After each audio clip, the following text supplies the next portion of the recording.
I don't like what you say anyway. Get that out. Oh!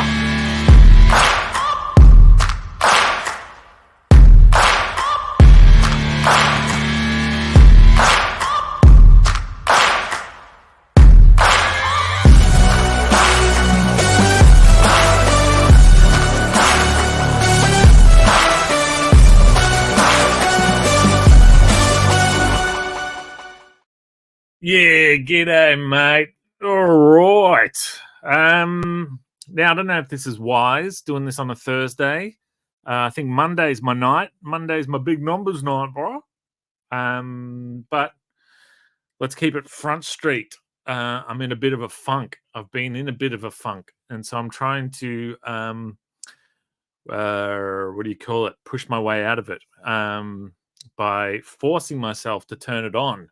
And by turning it on, I mean turn on this very camera and draw some stuff and see if it can't summon some good vibes and whatnot. Speaking of vibes, let's get some tunes back cracking, shall we? What we're doing tonight is drawing one of these little, well, I draw 5. It's against that slim gem, but you know, it's a commission job that is due. It is shaded due, and I need to get it done, and I would love to get it done tonight, but we'll see how we go, eh? Yeah, right, all right. So I'm one step ahead of you. So we're drawing this guy. It's a gorilla, and he's ready for Christmas. What about you guys? Done your shopping yet? Yeah, I'm guessing the company that this is for, they are planning ahead with their getting their mascot ready. Now, I should be pretty decent at drawing this guy because I've drawn him maybe 60 times? 60... Let's go with 60. But yeah, not sure how long we'll go. We'll see. If you guys want to hang out, then we'll hang out. If I have the stamina, then we will get her done. If I'm not getting enough done, then I might have to sign off and try and get this done. Because, man, I would like to have not much on tomorrow. It would do me some good. So what have y'all been up to? What we got? I'm pretty turned on, says Duncan Pranavish. It's good. Good to hear, mate. Yo, what's up? Peter Lane. Hello, Pete. Scott Ross, how you doing? Leroy Gusset in the house. Oh, Lordy, don't being up Christmas already. Stop, eat. Maybe you need some Red Bull. Yeah, I don't really drink Red Bull because I'm weirdly paranoid about heart attacks. I actually had a scan on the old ticker a while back because I was a little bit scared. And they said, you will have no heart episode in the next 10 years. So, and that was 9 years ago and 364 days. So, we'll see. Yeah, so I did check with the people who this is for if they minded me drawing it on stream, because they're pretty cruisy about me sharing it on my social media and stuff. So I thought, why not push that friendship a little further and see if they're okay with me streaming it. Pardon me. Oh, yeah. And I'm drinking McSauce. Yeah, $1.50 a can. a bargain at twice the price. Not really, it's pretty expensive, but hey, but still, a good sarsaparilla is hard to come by these days for a decent price. So we're getting the McSars back cracking. Yeah, so I'm trying to will myself out of a funk, because as much as I like to say that the old D, and by that I mean depression, not my doodle. Yeah, g'day, mate. It can still get a hold of me when I least expect it, and when I don't want it. I mean, I never want it, but sometimes when I have it, when I have one of these sort of episodes, if you will, it's almost like I do want it while I'm in it. It's like a parasite that wants to be fed, and I'll find myself kind of leaning into it a little bit, and kind of against my will, like listening to music that kind of keeps me sad, for lack of a better word. Watching videos that make me depressed and whatnot. Yeah, Scott, try and think positive thoughts. So that's the idea behind this, because it's been too many days. It's been over a week and a half. And these things force me to turn it on. And as much as I don't want it, like I could not be bothered turning it on. It's like when they say, you know, when they say you should just try smiling or whatever, and they make you and they say, trust me, the more you do it, it releases the endorphins that something. So that's what I'm trying to do, essentially, by forcing myself to turn it on, to be on this thing. I'm hoping it'll have that sort of effect where once I'm done, it turns out, oh, it's been on the whole time. Oh. Yeah, no matter how many times I draw these guys, I still manage to make him look weird from time to time.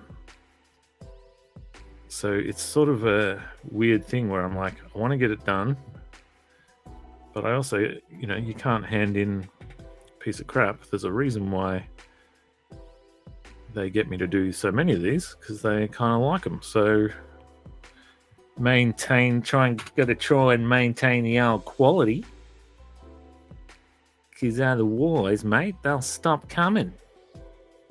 Said the, something or other to the whatnot. You kind of want to feel it, I guess. Like, if you're gonna hit me, then really hit me, Yeah.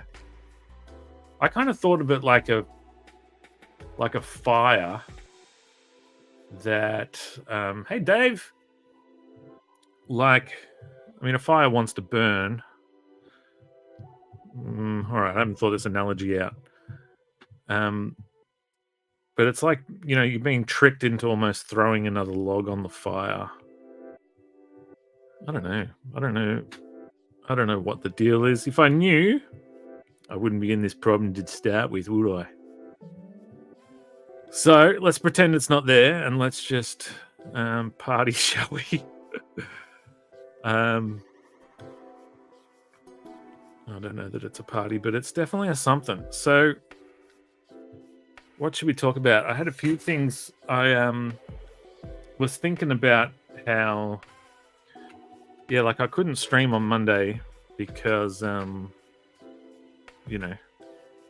SAD's got a hold of me, but also the work that was due. Pardon me, I'm sipping on this sarsaparilla like it ain't no thing. The work that I had due was stuff that I couldn't draw on camera. So what was my point? Yeah, and so that got me thinking about my job before this. was as a draftsman, and I thought about, and so my dad would say, so you're drawing for a living. I'm like, Dad, I'm drawing like mechanical plans of ductwork in roofs. He's like, yeah, but it's still drawing. I was like, yeah, all right. That's when I checked my dad into a home because he'd clearly lost it. No, I didn't do that. But yeah, so I was thinking about like how there was never like I couldn't stream drafting, but then I thought there actually was a time when I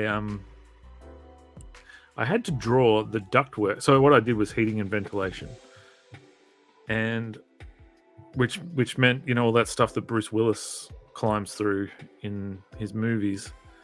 It's drawing all that stuff and making it fit. So a guy smarter than me would say, hey, this is what we need. This is how big the place is. We need this, this, and this. This is how much air we need. And then I would have to like look at the building and go, well, to fit Bruce Willis in this roof, you need to like this size goes through there and then goes under that and then does this and blip, blop, blip.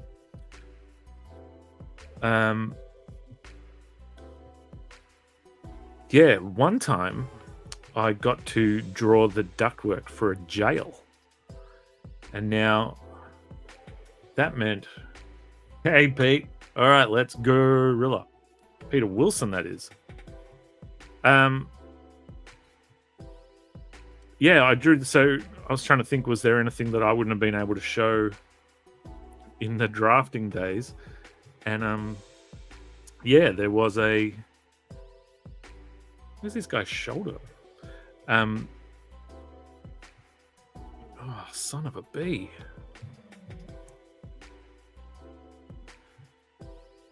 It's when the pencils. Pencils have. Pencils don't fail me now. Yeah, so. I worked for a little company. There was just two of us, my boss and me. And we got approached to draw up, I think it was the Melbourne jail. I'm not sure which jail, but and it's probably best I don't know which jail, so don't come after me, criminals. Yeah, so we had to get we got the plans, and they had to be like signed off to us and stuff, and like. Essentially, we weren't allowed to like take them home. They were registered to our office, and we're only allowed to look at them like once or twice. All these rules, because obviously, we now know all the secret ins and outs of this jail, and we're putting in ductwork that, essentially we could put in little secret passages and whatnot. We didn't, but yeah, and so just to debunk some of your favorite movies, you can't crawl through the ductwork for more than maybe one, for maybe 10 meters is probably as far as you can go. Because at least here in Australia, we have all kinds of fire ratings and stuff. So if you go through a wall, you need what's called a fire damper. And that's like a big grate that Bruce Willis is not getting through. You have volume dampeners. You have like the whole thing like changes sizes as the further on you get. You're with every grill, which is like the vent in your roof. With every one of those you pass, you've got less air in your vent, right? So why would you spend all this money on a massive vent? And what happens is the air, say this square that I'm in is full of air. But then like once you have a vent, some of that air goes out there, right? So you've only now got this much air. Why can't I do hands? So that air doesn't just go nicely through. What it does is it starts bouncing. and banging off the walls and stuff. And so that's when you get loud. That's why, like, when you sometimes if you can hear the air conditioning at a place, I mean, there's numerous reasons, but one of them is that the ductwork is too big for the air that's going through it. So what the ductwork needs to do, mate, is it transitions to something smaller. And so the more vents you got, the smaller and smaller and smaller and smaller your ductwork gets. Bruce Willis ain't getting through much of that at all. You know, so Die Hard, more like try hard. Learn your AC and heating ventilation, Bruce. Yeah, g'day. Yeah, no, so got that going for us. What else they got going in ductwork? There's a weirdly racist part where the some of the boom, Die Hard just got Spedsy'd from Peter Wilson. You're damn straight. What other movies can I crush? Well, who else's plot relied heavily on crawling through ductwork? Because that's where my expertise, and I dare not say I'm an expert, but to all the mechanical engineers who are watching, I hope I did you proud.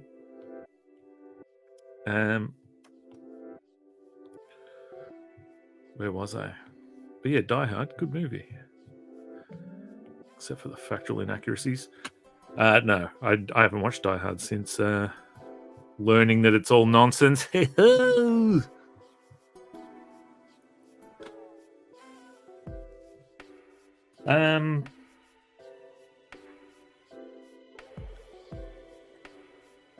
I once had an ingrown toenail that lasted for about 5 years. How's that for a story? I got it on a beach when I accidentally kicked a rock. Oh, hang on. Dan May. They crawled through ducts in the Maze Runner. Funny, I would have thought they would have gone through mazes in that one, Dan. Oh, now I know why you like that movie. It's about you and your brother. The maze running. Yeah. Stay tuned for more jokes like that as the night rages on. I've just given thought to actually making this look like a belt. And that's the extent I'm going to. That was well worth it.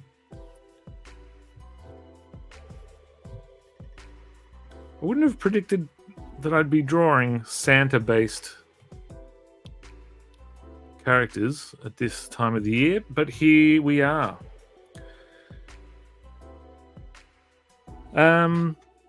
Sometimes good enough is good enough. No, that's not. Close enough is good enough.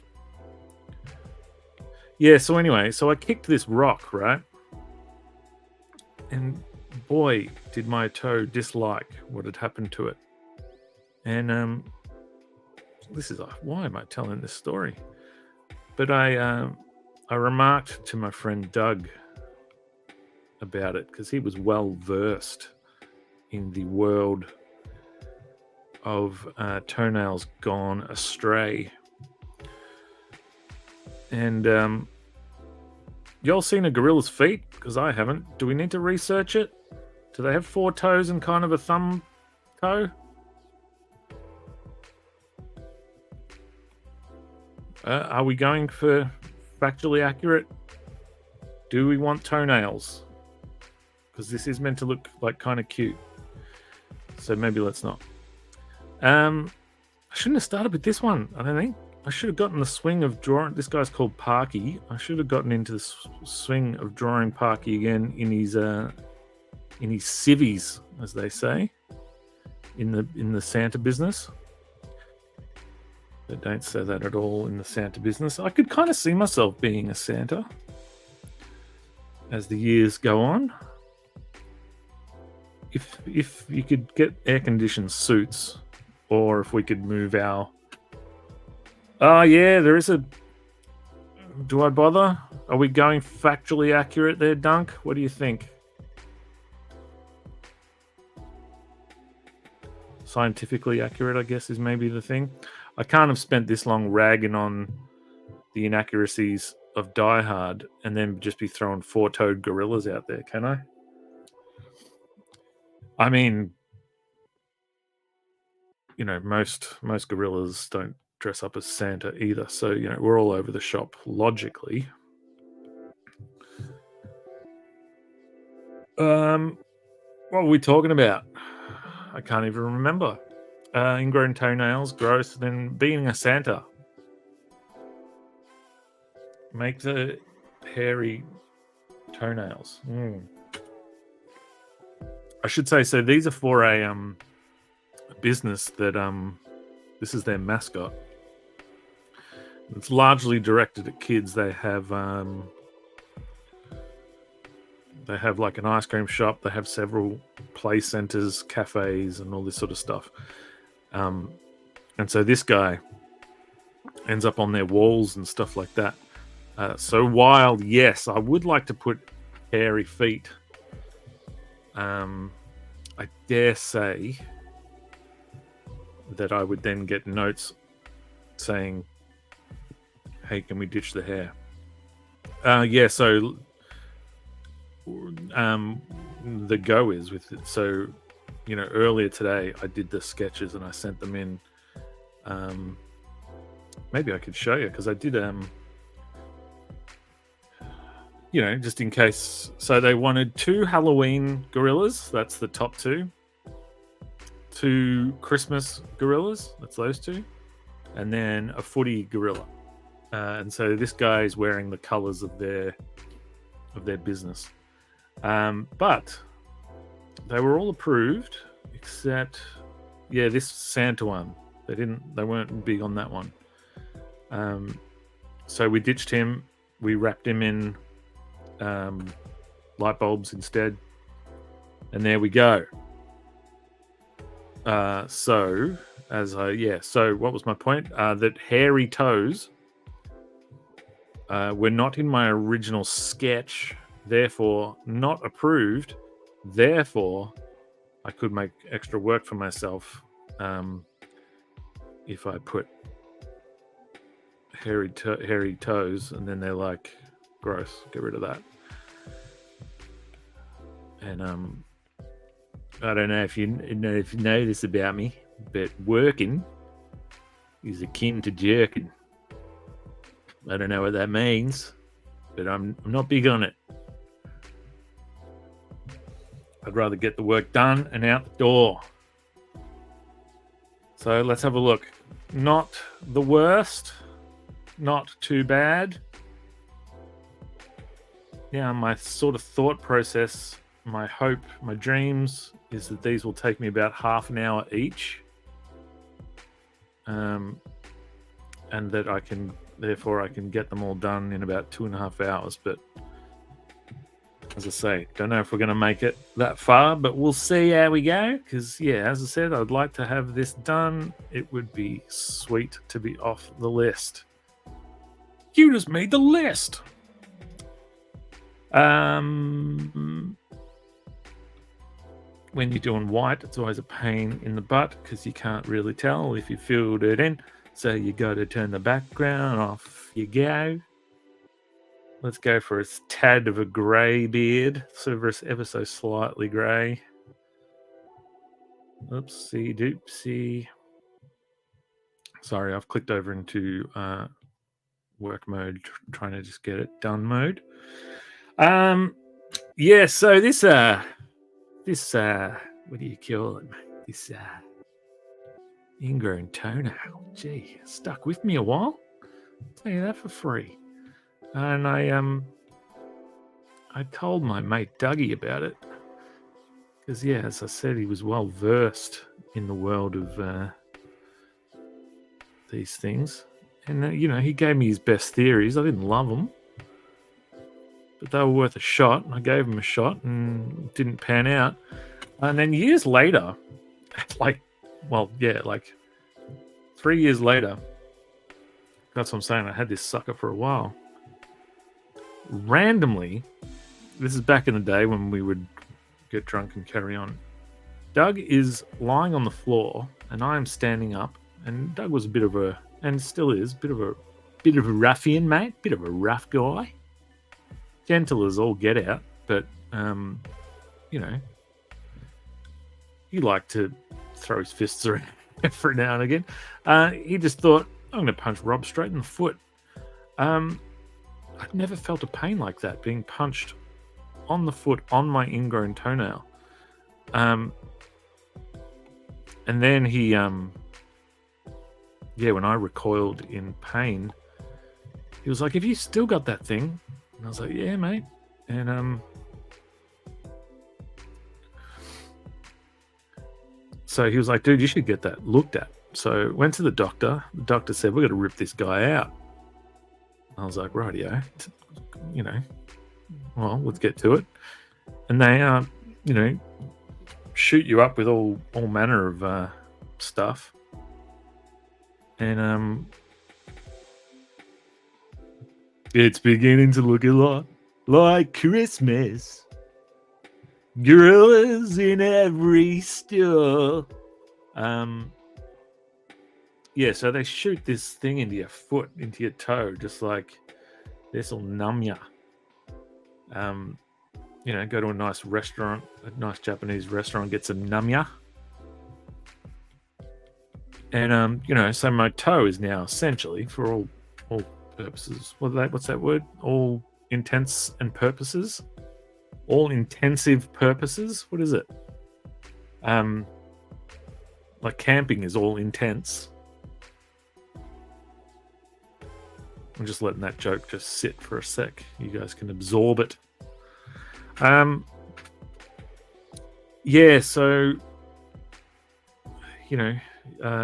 I'm numb in the old Tootsie area.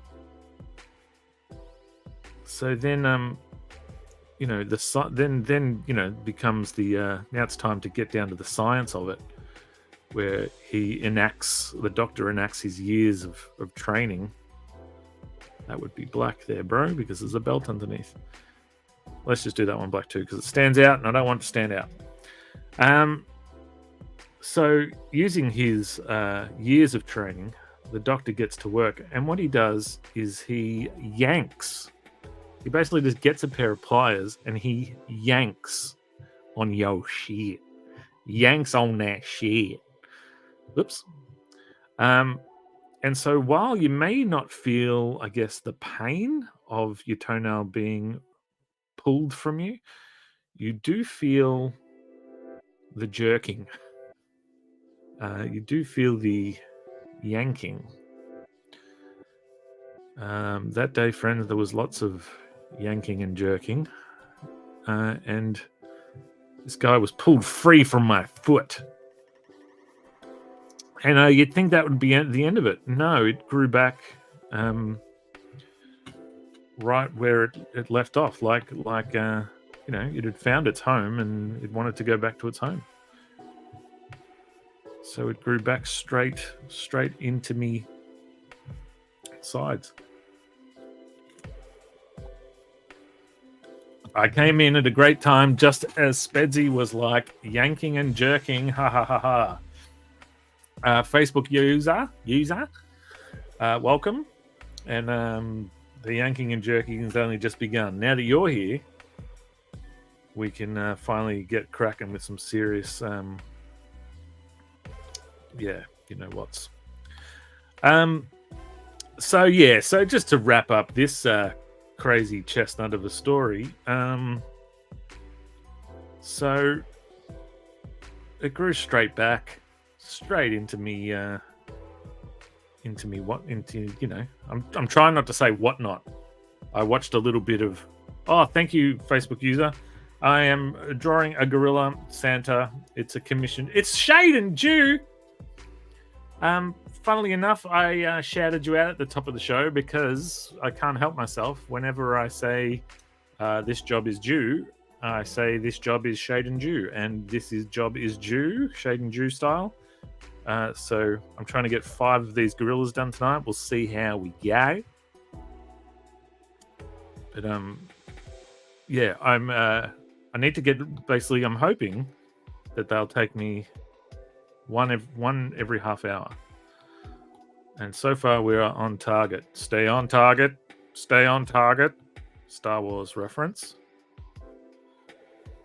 I'm also trying to stay a little high energy or something to force myself out of a bit of a funk. So, just to get brutally honest with your ass.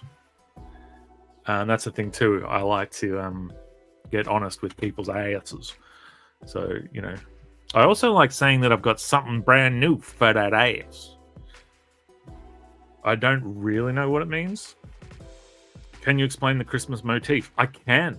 So these are all these gorillas. It's a mascot for a company that I do a lot of work for. As you can see, I do a lot of work for them. The order this time is for 2 Halloween-themed gorillas. That's the top 2. 2 Christmas-themed gorillas. That's these guys. And 1 football-themed gorilla using their the colors of their shops and play centers and stuff. So I started with what I thought was the easy one first, and while I've drawn this guy a lot, you get out of the swing of things, and it's been a little bit tricky getting back into drawing him looking like Santa. But here we are. Does he have a name? Yes, his name is Parky because he is the mascot of... Should I be saying the company? They did say I could stream drawing him, I asked. Then they said, could they share it on their social media? But I said, maybe not, only because, I try not to be crass and sweary and all that sort of stuff. But I have been known to drop a couple of swear words. What were we talking about? Peeps? I can't remember.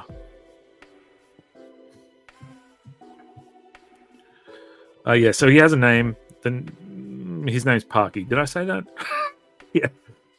So you probably could find who it's for.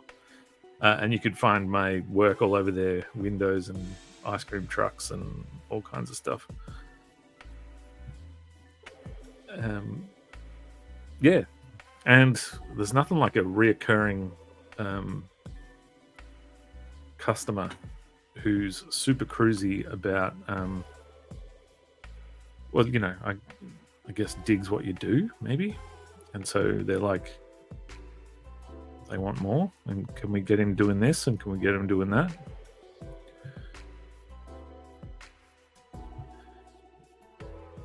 So the sketches were approved this afternoon. So I thought, well, I'm going to be drawing all night. May as well do at least a little bit of it on the old streamy. And so here we are. Then I started talking about toenails and whatever. May I ask how you're recording your screen? I assume this is done on iPad. Yes, it is an iPad. And so basically plug the iPad into your computer. Then open QuickTime Movie Player. Select your iPad as the camera or device or whatever. Oopsie doopsie doo. And then to put it on here, it's just share screen and share that window. But if you were using Procreate, it records you anyway. But to be able to do it in real time like this. Magilla Gorilla's cousin. Yeah, there was lots of inspiration taken from those sorts of things.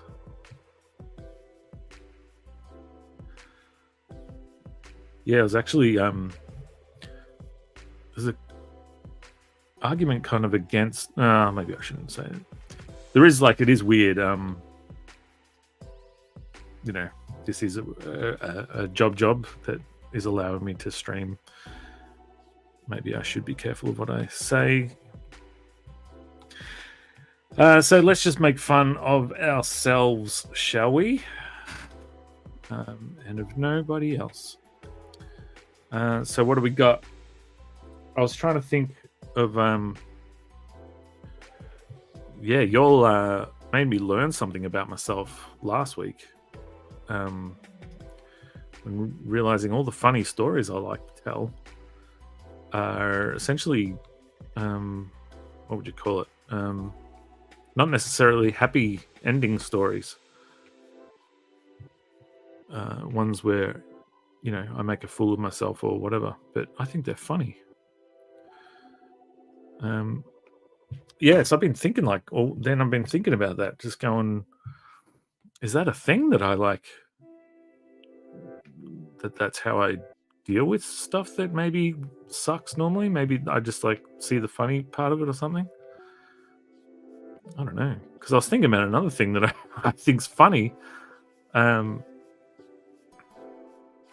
it doesn't exactly paint me in the best light. But I was like, something came up about fist fights or whatever that you've been in, and I've only like been involved, like been around a handful of skirmishes, but one was like I completely froze up as my mate was getting his butt handed to him. The guy just came and said, "Excuse me, sir, here is your own butt," and handed it to him. But yeah, me and a buddy, we were waiting for our other friends, just waiting for a mate outside something, and there was this other guy there, and he was waiting. He was waiting for something too, for someone, and he was a perfectly nice fellow. We had fun chatting too.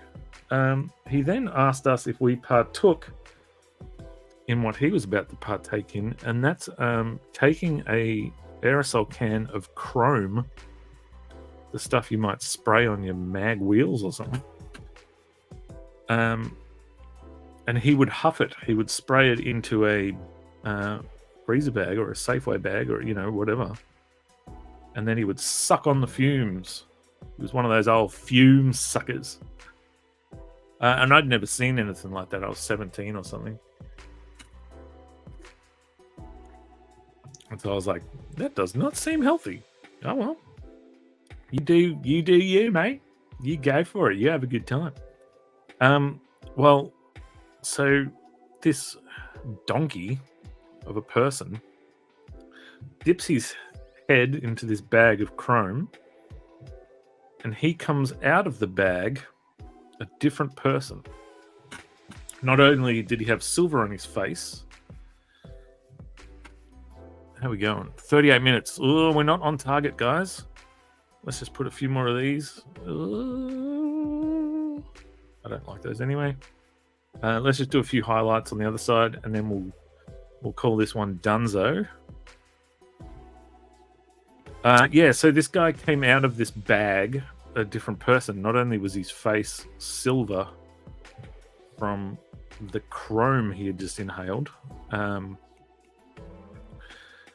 but he had turned into like a dinosaur person, a Neanderthal man, a zombie, a creature. Hey, Steve, we're working on commissioned gorillas today. That's all the information you need, isn't it? That tells you everything. And I'm currently telling the story about how me and a mate were waiting for some other mates, some friends, having a good old chat to someone else, a stranger danger. And this stranger dipped his head, after asking nicely, did we want to partake, dipped his head into a bag of chrome and inhaled, and came out of the bag a different person. And he basically looked at my mate like a zombie would look at fresh meat, and just launched at him, like attacking him, like fighting him. All right, that one's done. Let's grab. So I started that one, as you can see, but I don't want to do that one just yet. It seems too tricky. So let's go this one. He seems simple as a dimple.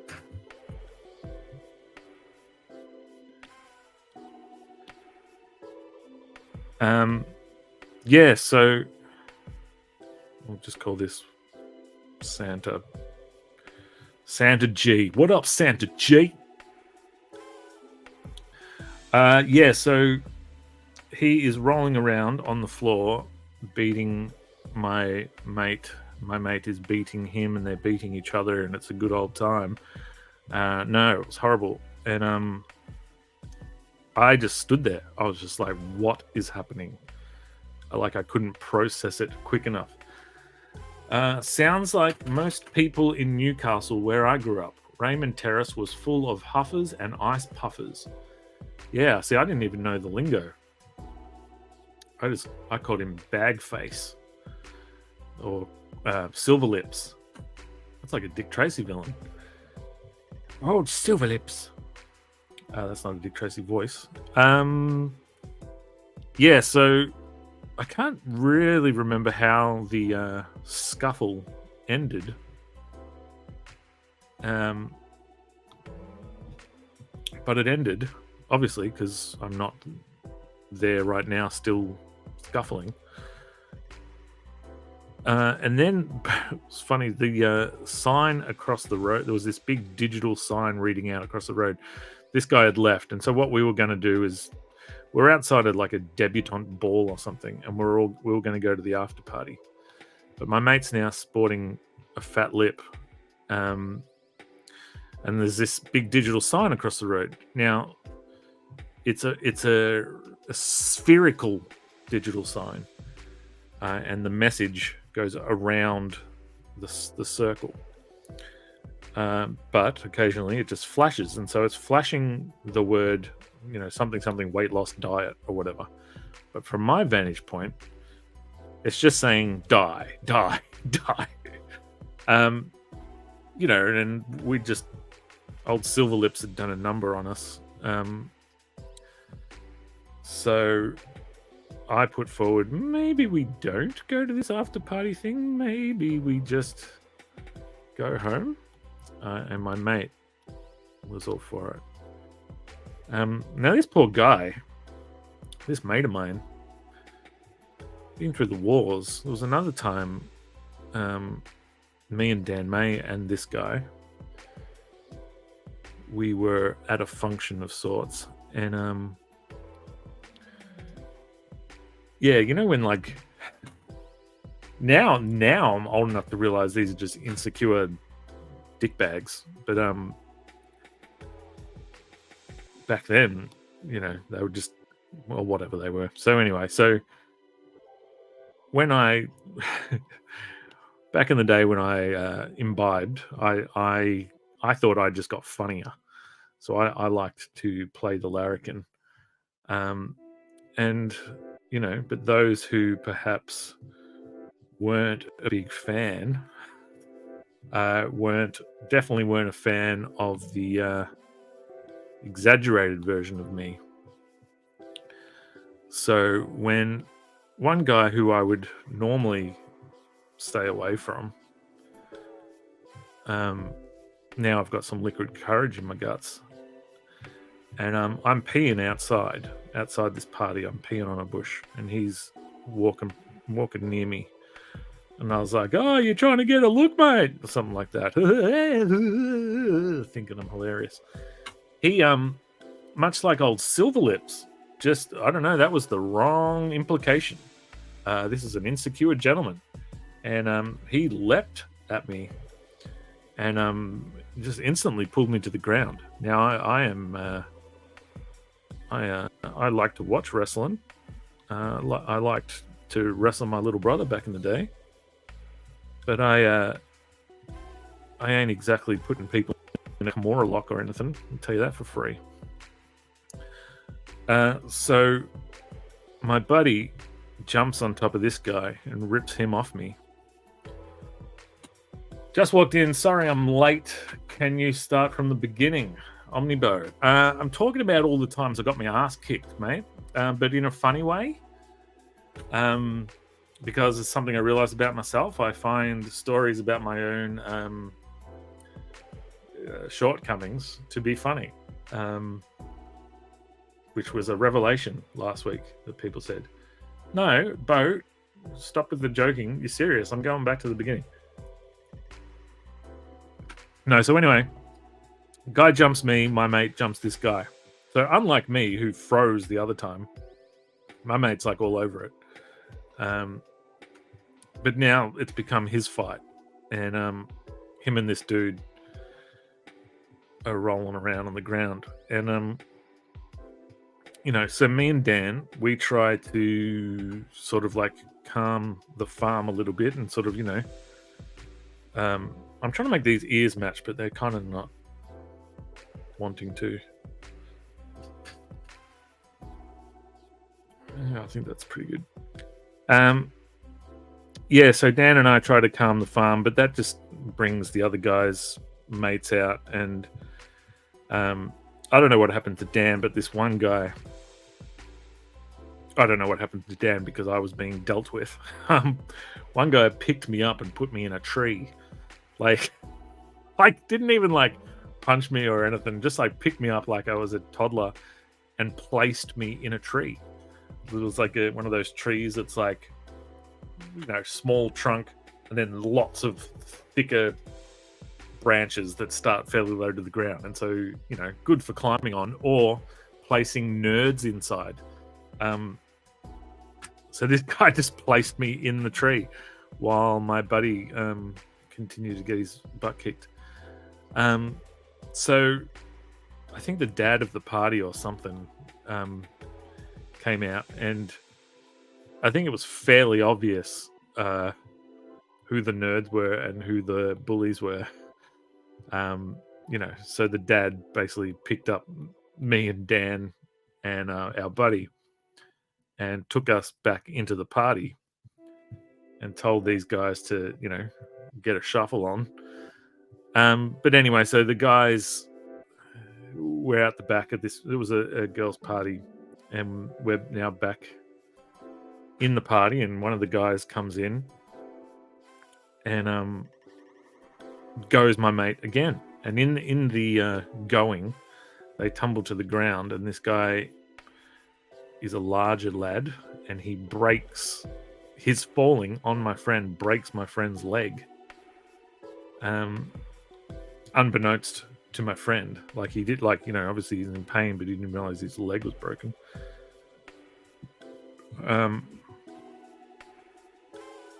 So that looks weird. We'll worry about that later. So in the pain and chaos and whatever, this guy he retreats. The leg breaking guy is sent away by the girls or whatever, and we're there licking our wounds, and then a middleman is sent to talk to us, and we're instructed. Now these guys are banned from the party or whatever, and we are instructed that we are to come out the front and fight all these guys, or they're going to come in and get us. So we're like, all right, we're coming out. We're doing it. Which was our way of buying time, while we then, the three of us looked at each other and go, what the hell are we going to do? Even if they don't come in to get us, at the very least, they're going to be waiting outside. I just got a note from my wife that said I don't have to skip my pie tomorrow morning as the appointment has moved to 10:30. So good news for me. My pie is back on the menu.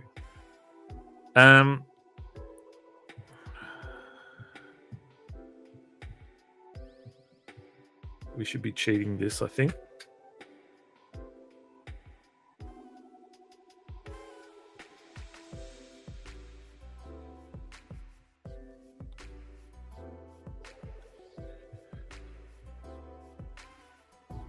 Yeah, so easy there, cowboy. Oh, fruit soup magoot. We'll tidy it up later, maybe, hopefully. So as we sit and discuss our options, I throw out a genius idea. I say, let's jump the back fence. Now we are miles away from where we live. But we just, rather than go out the front, we could jump the back fence, disappear into the night, and never have to deal with these guys at all. So my mate, broken leg and all, climbs the back fence, and me and what have we done here, mate? What have we done? This doesn't look good at all, mate. We tried to make it speedy. Whoa, what is that? I've never seen that before.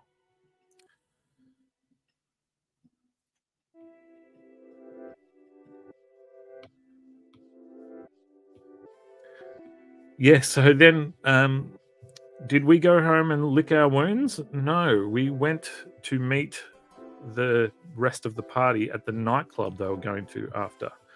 And my buddy with the broken leg, unbeknownst to him yet, he danced all night long on that sucker.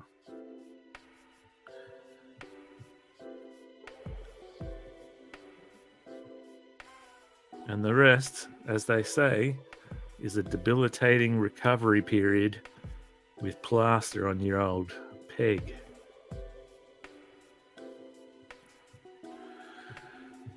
Have you ever drawn a cartoon of your said wife? No, I dare not.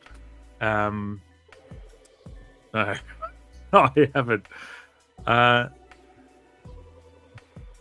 draw cartoons of people who ask me to draw them.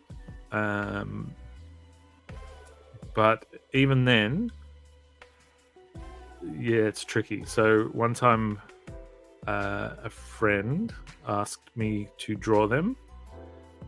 And the thing about drawing someone is you kind of got to pick a thing or two that's distinctive, like the way Quick Nick draws me,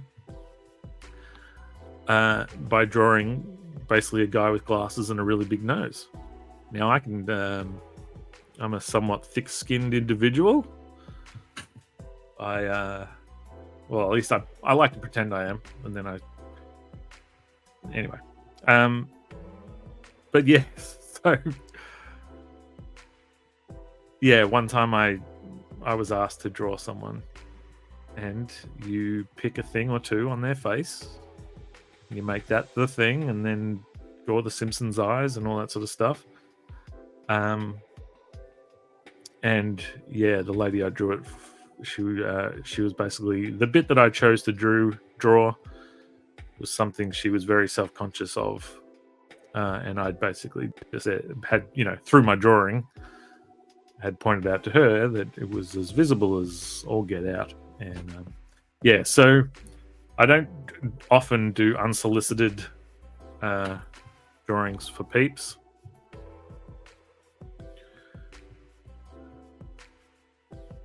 But I actually do. I was thinking, once this job is done, what do I have on the agenda? Because I'd love to take tomorrow off. I have like 4 or 5 big jobs, but they're all. My favorite thing about a job is when it's done, or when it's with the client, as in like you've done the preliminary sketch or you've done the second draft or whatever, and you're waiting to hear back. Now, the downside to that is you can think you got the day off and then you hear back and they need it immediately, whatever. But sometimes they can take forever. And yeah, it's like free time off. So I've got like 4 or 5 biggest jobs that are all with the client, and I've got one other job for my old buddies who run a fruit shop, and I do all their stickers and logos and stuff, and that's drawing their heads often. And fortunately, they have beards and glasses, which often make things easier when you've got, this guy always wears that funny hat or whatever. It makes someone a bit more recognizable. Where do I order my new profile pic? Make me beautiful, Spedsy. Mate, I'll happily do it if you want. Yeah, let me know how you So there'd be like cartoon versions, or I mean, not that I draw serious, but the ones I do for the fruit shop, they look like the person. He's not actually a spaceman, but so they say, "Hey, can you draw me looking like a cowboy?" The lady that works there, "Can you draw me looking like Wonder Woman? Can you draw me snorkeling, etc." So we can do something like that, or yeah, it's the mild panic where I go, "Where was I working on? Where is it? I didn't delete it. Holy moly, where is it?"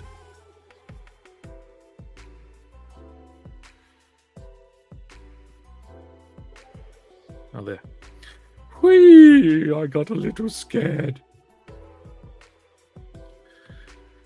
Now, draw a football. I've barely even seen one before. That's a downright lie. I have seen footy. And as my sister-in-law once said to me, I'm a surprisingly good kick for someone who knows nothing about footy, has never played footy. I mean, I've enjoyed it. I've enjoyed a kickaroo here and there.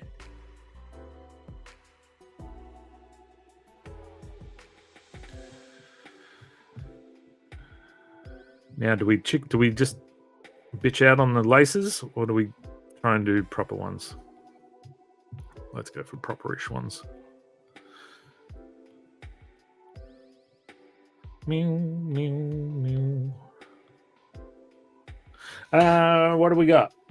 I was trying to think, like my mate Doug. He used to punch Dan May a lot, and Dan May used to punch him a lot. That was so weird. They enjoyed it. They would get together and they'd just punch each other. It was really, and I was like, they at one point tried to include me in the game, and I didn't understand the game. I was like, what happens?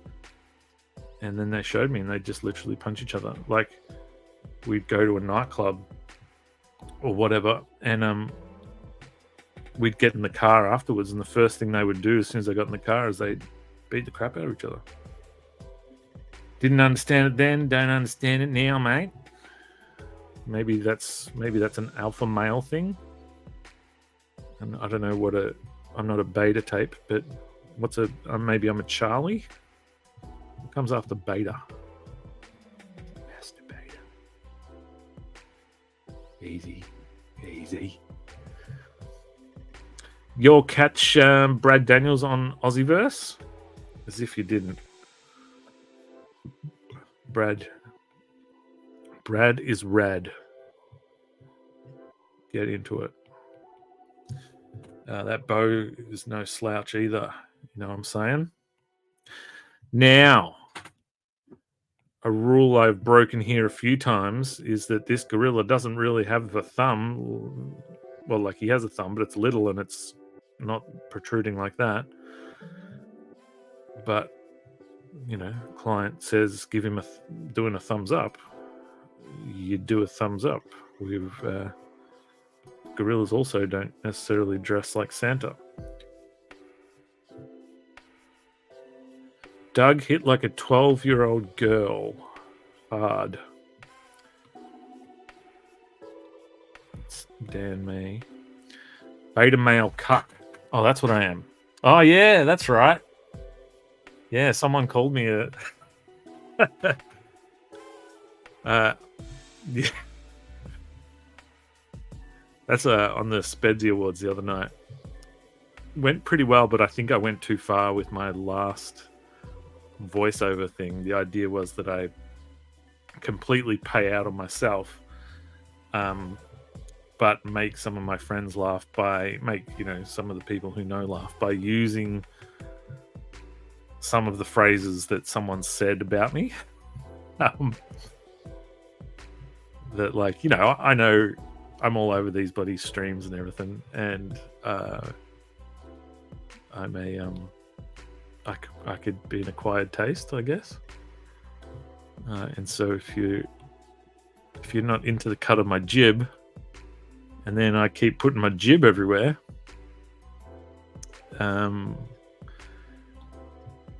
It's not everybody's thing. So someone had some things to say about me, which is totally fine. But unfortunately for them, they said it to the wrong person, I guess, who then told me. What was my point? Oh yeah, one of the things was that I'm a cuckold, apparently. Which, to my understanding, was that I like to watch other men. Anyway, you guys can Google it for yourself. Yeah, which was odd. Of all the criticisms that I've had over the years, that was one of the stranger ones. Yeah, so I included in the Spedsy Award outro thing the guy saying one of the things, and like going hard on me, sort of thing. But I don't think the joke landed so much as like I saw the faces of my compatriots, and it was a little bit what do you like? I don't know what you call it. Kind of like Adam Sandler does movies about himself getting his ass kicked. I kind of Adam Sandlered myself. People didn't. Wasn't as funny as I thought. It was more kind of, I don't know, something else. Spedsy Awards was honestly hilarious, and I loved it. Wasn't expecting such a great show. Oh, thanks, man. That's Bo. Duncan Pranavicius, don't deny it. You love a good pegging. Yeah, well, before before we had a dryer, yeah, most of my clothes were pegged. But I found that often my clothes would then come in from the outside, maybe having spider webs, or one time I even had a spider in my clothes. So the whole pegging thing for me, I don't know. Yeah, once we got a dryer, it became hang them on the clothes horse, and as soon as the horse is over it, give him his sugar cubes, put the clothes in the dryer, and you're as good as done. The Spedsies came together so well. Had to say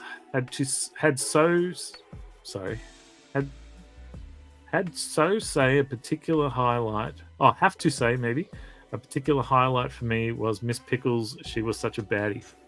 Yeah, that was one of my favorite parts. Which, kudos to me and Nick, because why not? This mouth sucks. I'm getting rid of it. That wasn't planned at all. That was just that poor Nick. I think he was in pain, and he had not. I think he had not worn a shirt and tie, maybe. And I can't remember, but yeah. So he just randomly put this wig on, and so I'd seen the wig in the little preview screen, and thought that's too funny not to address.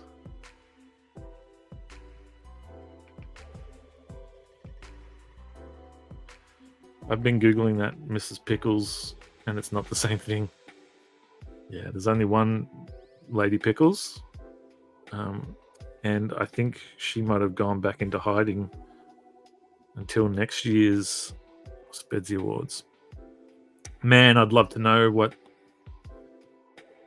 there were some people hate watching that thing. What's this going to be about? What's this guy think he's doing? And then saying that it was absolute nonsense. Was it though?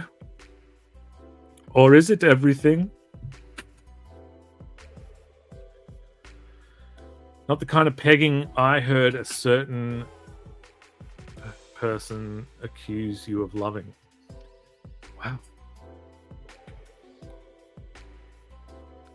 I mean, even if I did love that, is there anything wrong with it? I would have thought that, you know, if it's your thing, you go get it.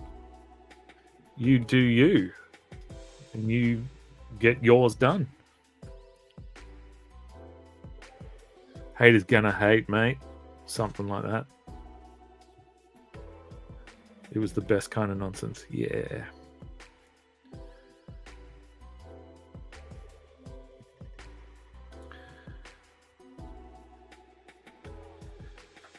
Hey, Claudia, what's cracking? What other fights have I been in? Does anybody know? The only time I ever punched someone was when I was in year 9 and we were playing basketball, and a guy purposely, speaking of pegging, jammed his knee into my butt. Like I'd gone up for a rebound and I come back down, and there was just this knee forcibly driven into my back seat area. And I am not this guy, wasn't then, am not now, I don't think. But I turned around and punched him in the face. It was just like a reflex. Yeah, I don't know. So for like, there was this brief moment in time where I was a badass, but had he then gone, yeah, or whatever, I would have gone, oh, I'm a waterfowl, but instead of a D, it's a C. I'm a cuck. Quack quack. I barely know what that means now. I definitely didn't know what it meant then. So we're at an hour 7. I'm meant to have had 2 of these done by now. I'm not up to snuff, you guys. So let's I just, you know, I didn't like his chin. I didn't like his face. And one thing about this guy, I don't think I've ever drawn a neck. So when in doubt, take the head out, put it back on. Yes, Claudia, I am using Procreate. It is my weapon of choice. I dare not leave home without it. I have become so dependent on it that I've been known to zoom into a piece of paper when using it. I have begged the Photoshop gods to use some of these tricks and bits and whatnot.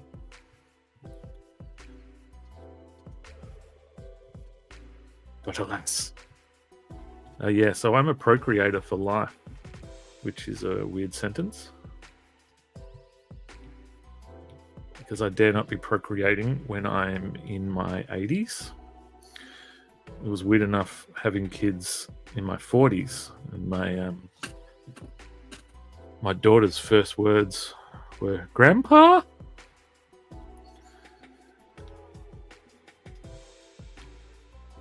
And yeah, like I go to pick up my kids at school, and the other dads there think I'm actually there to pick them up. I'm so old. I'm so old that when I was born, the number 1 song of the time was Green Sleeves. I'm so old that my first jumper was made out of woolly mammoth skin. All right, I should have just quit on the Green Sleeves one. That was pretty good. I'm so old that my birth certificate was chiseled on a piece of rock. Spedsy is so old. How old is he? That for a pacifier, I used the first fish that walked on land and evolved. No, it doesn't. We're just workshopping, guys. We're workshopping jokes here for when I take this show on the road. Which is a thing they don't say much anymore, is it? Remember when your dad used to say, "All right, kids, let's get this show on the road." It's like, Dad, we're not a touring circus. What are you talking about? You crazy barnacle.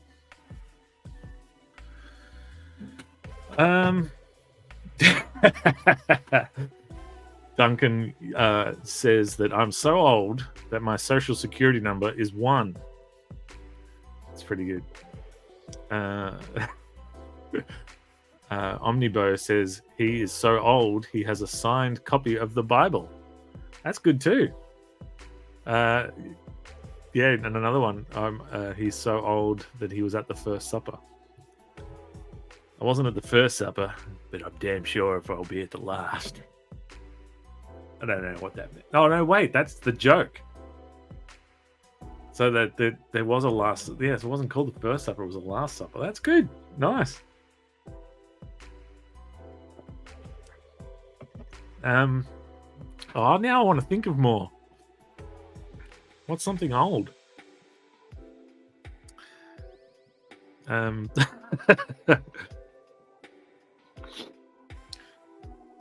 I can't just sit here and think. That's just ridiculous. All right, so let's talk about something else because this ain't gonna get us there. Me trying to think of, or maybe if I just start talking. All right, so if I just start saying it, I am so old that when I was trying to trust my brain. I'm so stupid. I pulled out a ruler to see how long I slept. Dan May.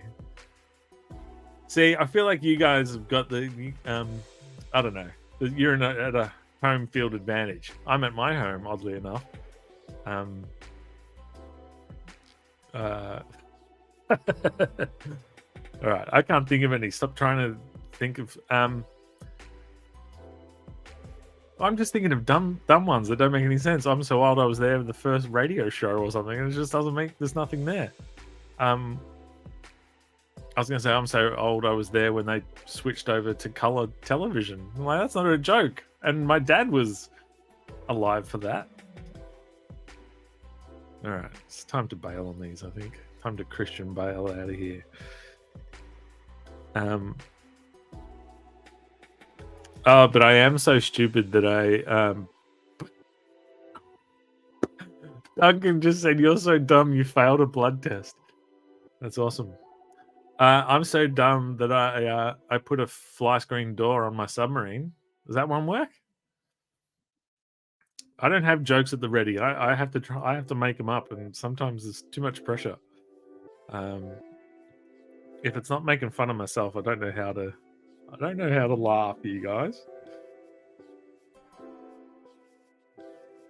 I want to be.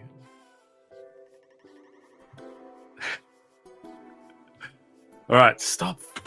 Stop thinking. I'm just like, I'm thinking of chicken and the egg. I'm so old. I know who came first. It was me when I saw the chicken. That doesn't work. That's just a crass joke. Or crass words. It wasn't even a joke. Rob's so dumb, he made an appointment to see Dr. Pepper. Yeah, that's pretty good, I guess. I heard there was a sale on color TVs, so I asked for a green one. Mate, I'm happy. If this is what this show is, let's just do it. You guys just put jokes in the comments and I'll read them out. At a certain point, I'm going to stop giving credit and just pretend I'm coming up with these things on the spot.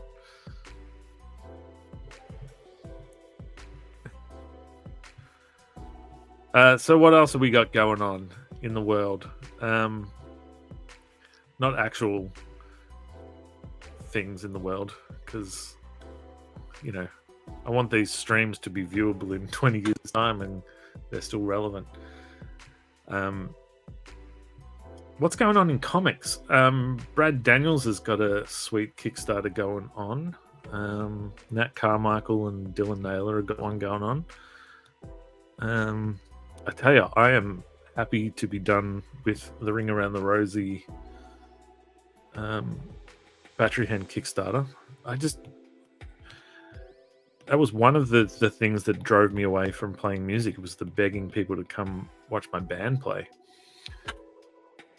And then to like be begging them to buy comic books, it's just bleh. So it made me feel a bit icky, but you know, you got to do it. But I'm glad to have that in the rear view, mate. Your mama so dumb it took her 9 months to come up with a joke. Ooh, see that one? That one involves, well, I guess they all involve me, but Rob so dumb that one was from Omnibo. Rob is so dumb he got locked in a grocery store and starved to death. I don't know, Dunk. I feel like me being so dumb that I failed a blood test. I feel like, but hey, there's no bad ideas. We're all, this is like a writer's room. We're just throwing things out there. So let's just, you know, I'll go easy on you, you go easy on me, and together we'll come up with something great, mate. Hey? Hey? Did you know that sugar, now don't quote me on this, because I'm rarely right, but the sugar is a cube, right? A grain of sugar is a cube. And so what they do with your Pepsi Maxes and the like to use not as much, so obviously they don't use sugar, they use whatever it is, cancer, whatever their fake sugar is, they manufacture it to be these little spiked balls. Now, if you know me, you know I love a good spiked ball.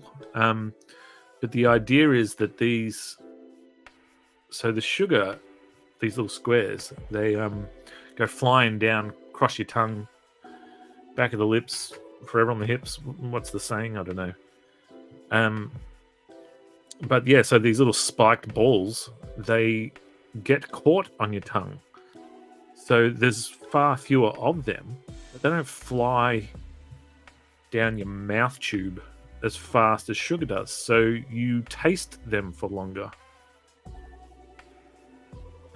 So, you know, there's that. So I like to think, so right now this stream is a bit square, right? So it goes, what am I trying to say? So you have to drink a lot of it to get the taste, to get a continuous taste. Whereas if I did smaller videos, this is not, I did not plan this analogy, and it's very clear. I remember, I'm so old, I remember that they were called anal oggies. Dave Dye paid me a compliment the other day. He said, gee, I watched one of those Spedsy streams and you're a funny bugger, mate. You're a funny bugger. And then so now when I drop things like, I'm so old, I remember when they were called anal oggies, that just doesn't make any sense. I think of Dave straight away and his disappointed face. Mate, have you seen, should I read these first? Maybe not. Mate, have you seen how hard I shit on people? I can take a heavy roasting. Don't be going easy on me. Okay. I'm trying to think of like a mate, if your hair was any straighter, it would be Tom Cruise. So no, I can't. It's when I try that I fail. It's when I don't try. Son of a bee.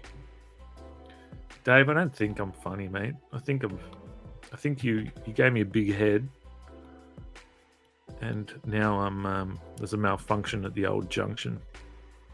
Where Duncan, I was speaking about, remember, I think you were here last week talking about the lady who hit me with all the Ninja Turtle weapons. She had hair that she ironed. Her hair. Hey man, hey quick. It is large, isn't it? Yeah. But no, she used to iron her hair. Do you iron your hair, Duncan, or is it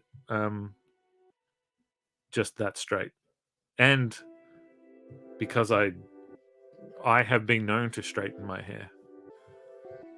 I am no stranger to using a hot device to wish away my curls.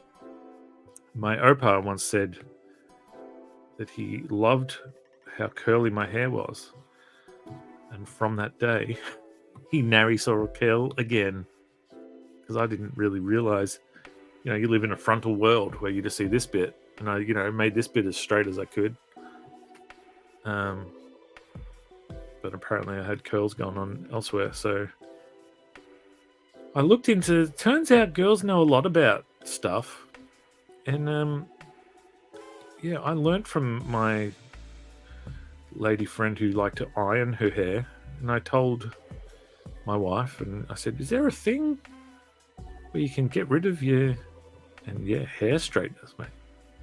I went so far as to, at one point I grew my beard long, and I was like, there must be such thing as a beard straightener, and yes, there was. And I still use it from time to time to sort of unmanky it. That was my plan, mate, from Dave. So Dave is the killer of comedy.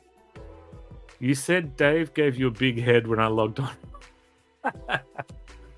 Yeah, no, see, quick. Earlier in the stream, I talked about what a thick skin I have, which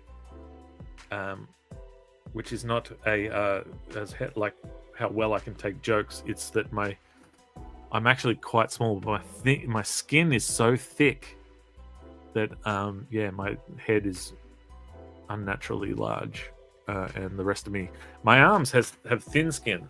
That's a fairly skinny arm. But the rest, I used to do that, says Duncan, laugh out loud, before I got a straightener. I'm Aboriginal, so I've got effing huge curls. Did not know either of those. Has anyone encouraged you to let the curls fly, let them loose? And what happens when it rains? Is your hair like, I'm only happy when it rains, or I'm only curly when it rains? Something. After I wash, I look like some Kent from a 70s metal band. I just realized what that means. I love that. Is Kent a substitute? Because that is cool. What's up, Kent? I like that. Bunch of Kents hanging out, having a laugh. All right, we've spent too long on this one, guys. This should have been done ages ago. Let's give it a quick look. Let's put some highlights on it. Because you quote a certain price on these things, so you don't want to then go well over your budget, so to speak. Now, I don't do this for the money, but I definitely do it for the money. So let's get our hourly rate up a little bit, shall we? Cuck Kent. Wow.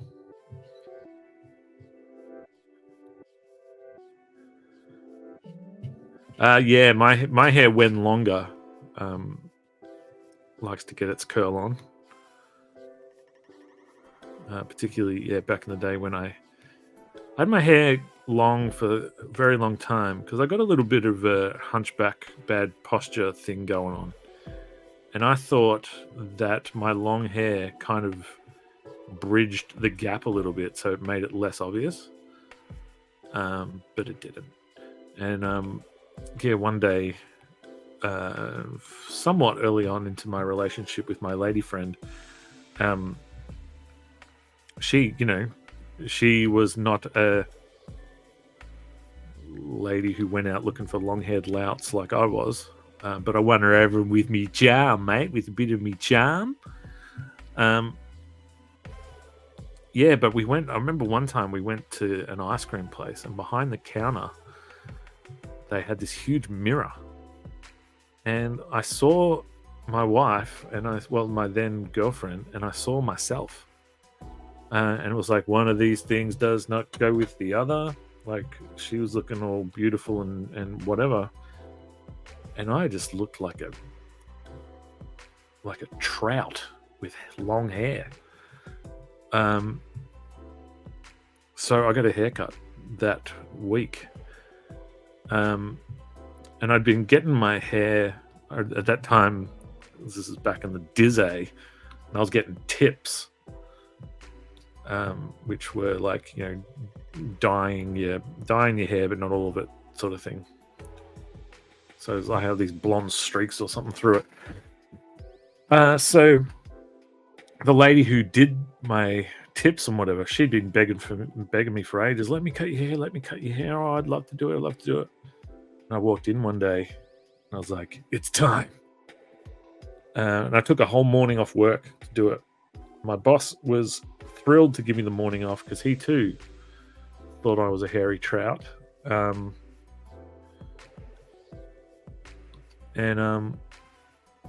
I took the morning off work to get a haircut, and came back in with short hair, and he was like, it looks good, but why'd it take so long? Because I compensated by then.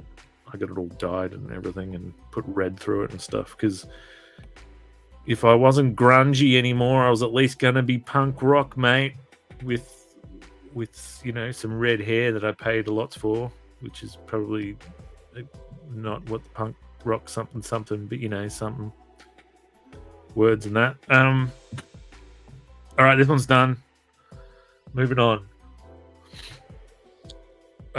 Which one's the next easiest? I like leaving the hardest ones till last. Let's grab this guy here. This one should be fun, at least, to do the lights. Not that they're not fun, but I'd rather be playing Zelda than drawing gorillas.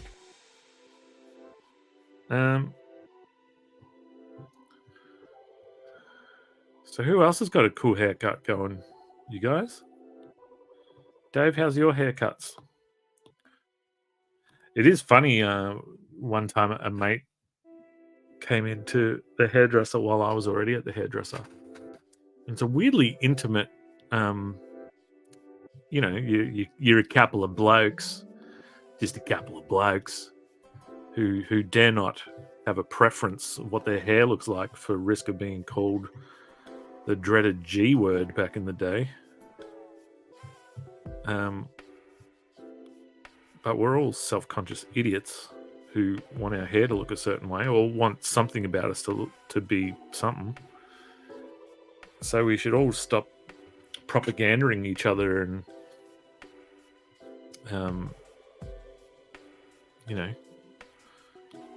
you're allowed to care what you look like. Well, we shouldn't care what we look like, because when you walk through a shopping center, how often do you look at other people and really give a crap what they look like? But my point is that if you want your hair a certain way, get your hair a certain way. Don't worry about what bloody donkeys who didn't get hugged by their dad enough. My daughter is already refusing hugs from me. I am an overhugger.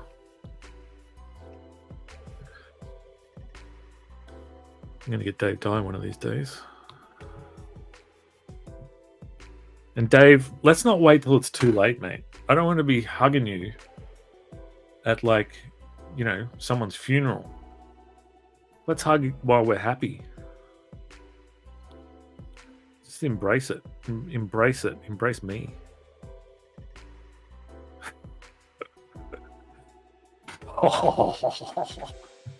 Is what I picture Dave doing right this second.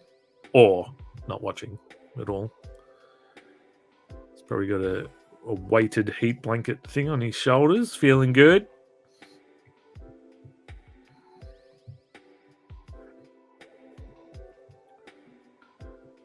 Gee, I'm not where I thought I'd be, mate. I thought I'd be finished this guy by now. All right, so I wrote some things down to talk about in case I couldn't think of something.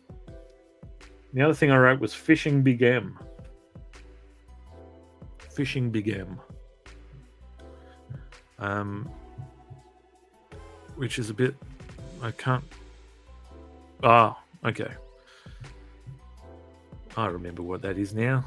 And there's really not much story. It was one time I got really drunk. And then in the morning I had a Big M before I went fishing on a boat. And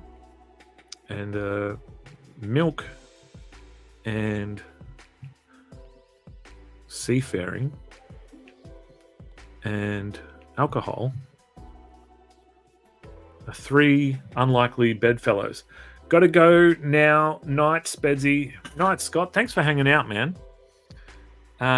I'm probably only going to finish this one and then head off myself, I think. Maybe. We'll see how we go. There are quite a few peeps still hanging out, so if they are still here, maybe I'll get inspired to keep rocking. But hey, my point was, thank you. Thanks for hanging out, man. It's really cool.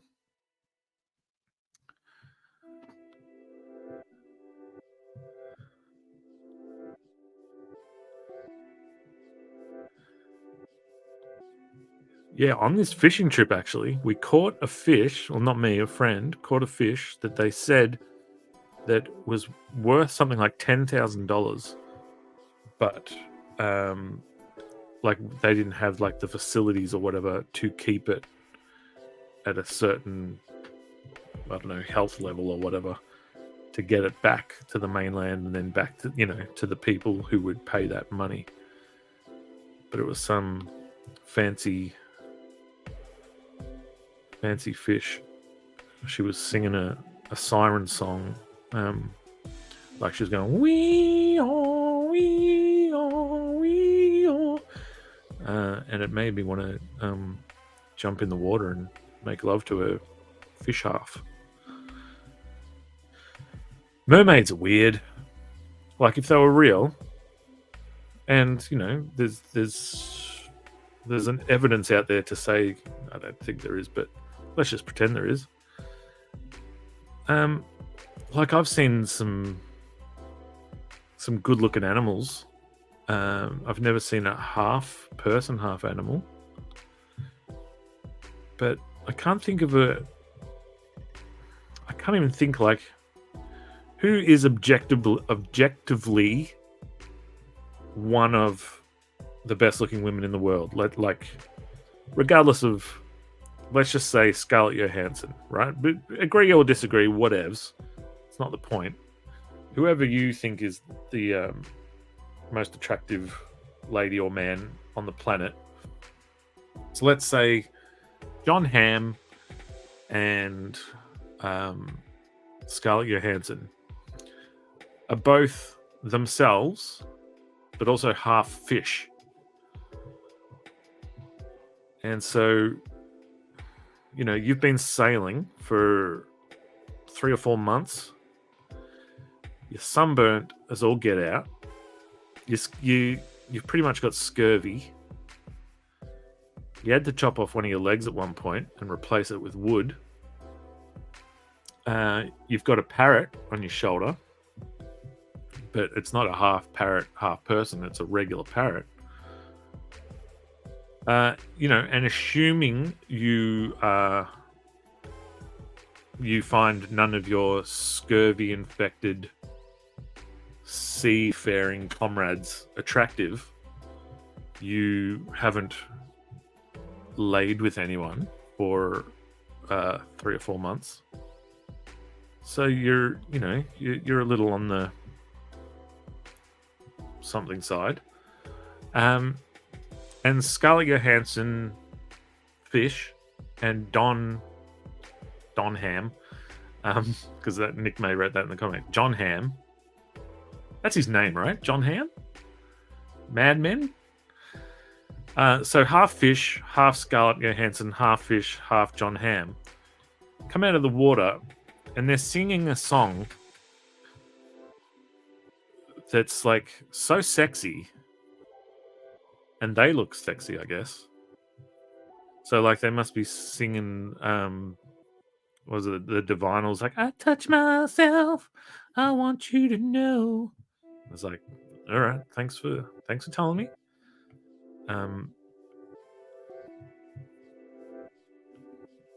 Yeah, so they're singing. Ugh, I hate this. Put the color where you did it in pencils, you donkey. But it's too large. So you're covered in scurvy. Scarlett Fish is swimming around. John Hammond Salmon is swimming around. They're singing this sexy song. We are. And you're like, you know what? I'm going to jump in the water. And even then, you're not guaranteed to be able to make love with the half fish, right? So let's assume that the pirate, seafaring person, knows that they have the bits. The half fish person has the required equipment that you can make love to them. But is the song, is the song sort of like a permission thing, like a come and get it, I'm half fish. So maybe the song is invitational. So maybe you know that it's, if you go swimming, it's a sure thing. Not like on the shore, it's in the water. All right, so Scarlett Yo Fish, you know that she has the equipment. You know via her song that she's down to clownfish. So you jump in the water. So you're on a perfectly good boat, but you do have scurvy. You jump in the water, it's freezing cold. But these things can be hard to sometimes maintain in the best of conditions. You're assuming that Scarlett Yo Clownfish is going to keep you in the game despite the conditions of the water. You get in the water and you're like, all right, let's do this. And then abruptly the song finishes, and John Salmon, and Scarlett Yo Fish grab you and drag you to the bottom of the ocean. I mean, what were you thinking? How did you think it would go?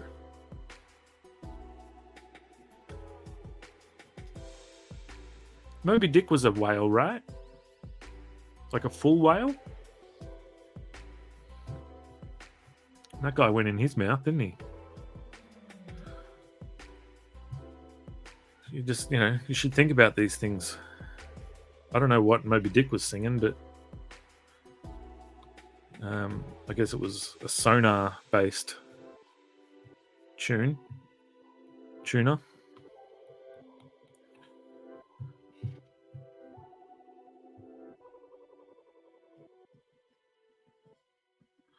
Ah, it was a sperm whale. That changes the game, doesn't it? So what's a blue whale? Blue balls whale.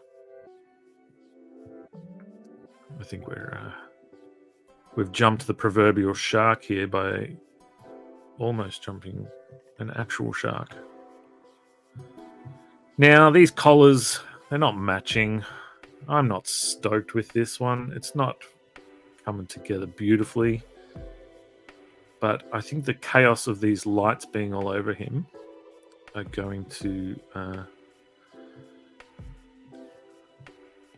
forgive some of our problems. Did you say earlier that there were hate watchers of the last D&D who hate watched the show? No, I don't know for sure. And there wasn't. It's just me being an idiot. No, just more people watching with a. I mean, I think you even watched with like this look. What's this going to be? You know what I mean? That sort of thing. So not hate watching, but just like thinking I might have, might have been like, and now, an event just as prestigious as the Ledger Awards. An event to be taken as seriously as what other people take those other ones as seriously as. So that sort of thing. So not hate watching, more ready to hate watch. But that's just me being a cynical old bee sting. Well, that's my face every show, says Duncan, even ones I was on. Yeah. Yeah, which is why I understand why would not be everyone's cup of tea, because I'm an amount.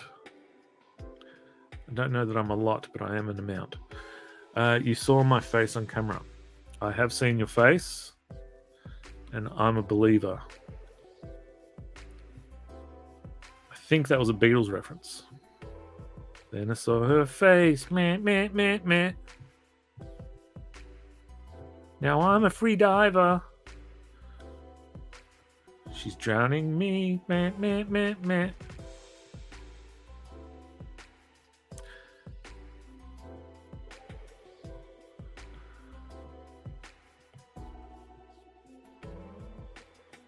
And so who's to say if you jump in the water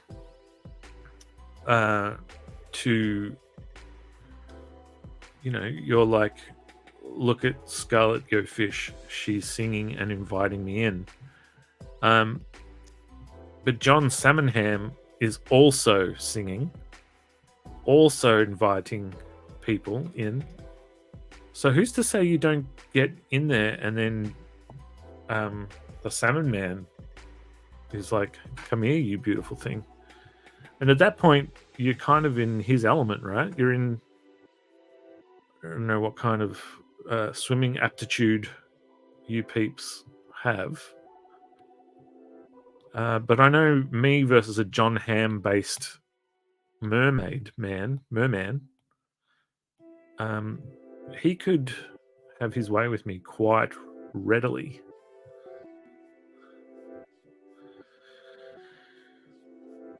Rob's so old he confuses the Beatles with the Monkees. Is that actually the Monkees? Then I saw her face, meh, meh, meh, meh. Oh, yeah. Nick May is saying it's the Monkees as well. All right. Oh, we're drawing gorillas. So stay on target. Perfect marketing opportunity there for Target. Was it Porkins? Who was the guy? Stay on target. How would you be the battle for, what battle do they call that? The assault on the Death Star. And you're like Porkins's brother. And they get back from blowing up the Death Star. And everyone's cheering like it's this great victory. And it is. for the realm, for the galaxy or whatever. It's like we're all hooting and hollering. My brother died, man. My brother crashed into the thing. You're busy, like, so busy staying on target. Are we going to mourn him at some point? You're going to hand out awards to these bloody... to these two interlopers who just showed up. Wow, that is not how you draw an elf's shoe. I actually don't mind it, though. We might wrap a light around it. Yeah, and like the go-to is like, how dare they not give Chewie an award? But I guess he was just the co-pilot of one of the ships that rocked up at the last minute. So really, Han shouldn't have even got an award. I can't get the angle. I'm switching to guns. What are we talking about? Jackie, what's up, dog? Quote some gorilla lyrics then. I actually don't know the gorillas. There was that song that they just used, which is actually quite interesting. Their main song. What is that main song? Oh, I can't remember. I don't know the gorillas. I know it's the Blur guy, but I don't know what it. But anyway, that main song is the demo of the little keyboard thing that he. So you know when you get one of those little Casio keyboards and you press the little demo button, it goes tick tick tick tick tick bing bing bing, and it's basically like, this is what the keyboard can do. Do. So that main song is the whole thing is just the demo song on this little thing. I'm gonna see what the song is called. You've said the name, I think, or you've just named a guy from a movie once. Gorillas. Unless you're talking about Gorillas in the Mist. Ice Cube. Gorillas songs. Oh, what is it? No. Oh well, do your own Googling. It's a thing, I swear. Blur Man was Damien Arbon was interviewed, and he literally showed off the keyboard that's plays the little beat. Missed it by that much. That's good.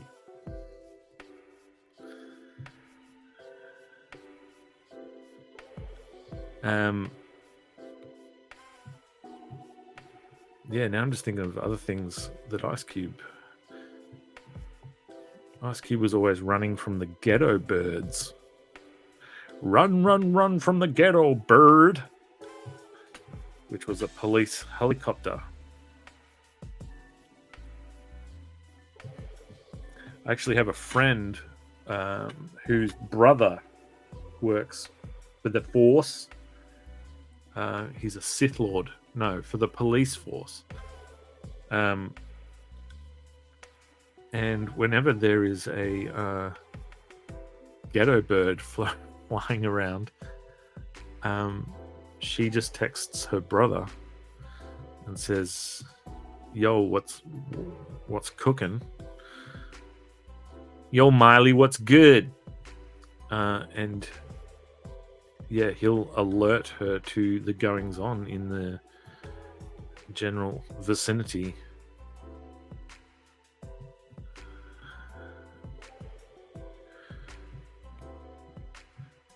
Back in the day, the worst sort of stuff that we had going down was people would set fire to our bins or knock our letterboxes down. Ice Cube and Dre, Natural Born Killers, best wrestling entrance theme ever. Yeah. Yeah. Not my favorite of either Dr. Dre's and Ice Cube's. But yeah, it's a pretty monstrous song. The NWA reunion. Hello. is freaking Bonza. Yeah, I don't know that Bonza is the word, but here we are.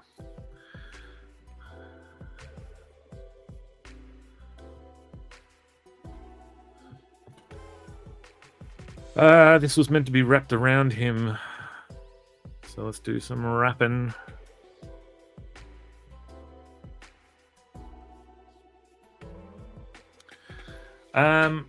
My favorite Dr. Dre song would be,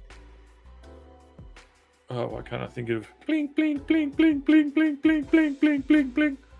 Guess who's back? But for some reason I can't think of the name. But I also like The Watch. Things just ain't the same for gangsters. Cops is anxious to put in handcuffs. They want to hang us, see us dead or enslave us. So when it happens, that's it.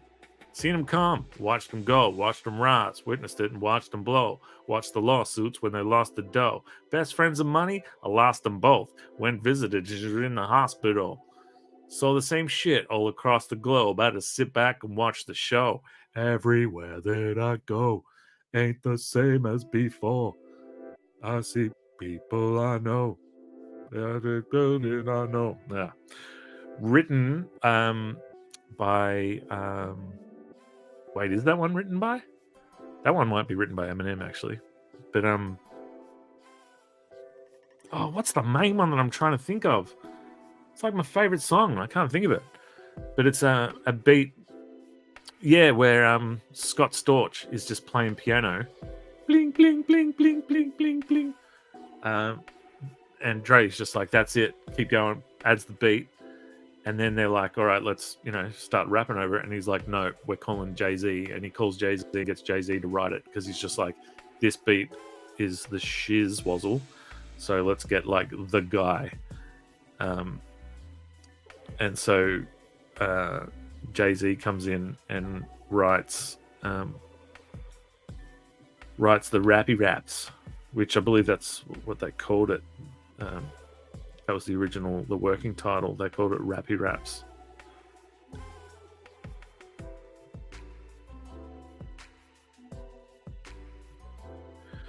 To hear it constantly play over New Jack murdering people is gold. Yeah. New Jack. Now there's a guy. I've not seen much of his in-ring work, but I've seen plenty of his curricular activities, or at least the talks of his curricular activities. And possibly not my kind of dude. Still Dre.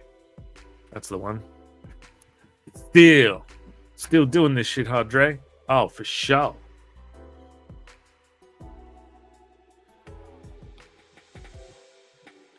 Representing for the gangsters all across the world. Hit them corners in the lolos, girl. And time to perfect the beat. And I still got love for the streets. It's the DRE. That's the one. Good work, Dunk. DJ Dunk. If I was a DJ, my name would be DJ Eric, which sounds pretty whatever until I start saying my name. DJ Eric, DJ Eric. So, got that going for me. All right, baby. Keep on rolling, baby. Say what you will about the Dead Man gimmick. Oh, not the Dead Man gimmick. The American Badass gimmick. And say what you will about Limp Bizkit. But the two of them together, add a Harley Davidson, The Undertaker coming out on a Harley to Limp Bizkit, was good times, man. I'm goth, but I know my rap, says Duncan. Yeah, I'm grunge, but I know my rap too. Well, I still need to ask you a lot of questions about what my favorite songs are. 1, 2, 3, and it comes with the wicked stars, which you know that I'm from. The Wicked Crew. Act like you knew. From the Wicked Crew. Act like you know. Because I got everybody jumping to the voodoo stick it. Wicked rhymes, pick it. Times me and my mob's got a truck full of nines. Stop ya, and I'll stop you. I can't remember how the rest goes, but love me some Ice Cube back in the day. I remember I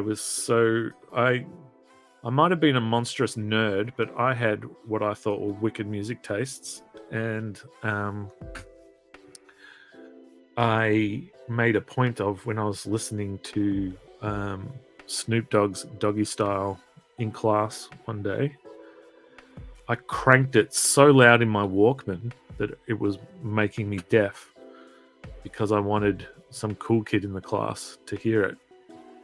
And he was like, "Yo, man, you listening to Snoop Dogg?" And I was like, "Yeah, boy, I'm cool as shit, yard." So I scored, momentary cool points. You guys drawing?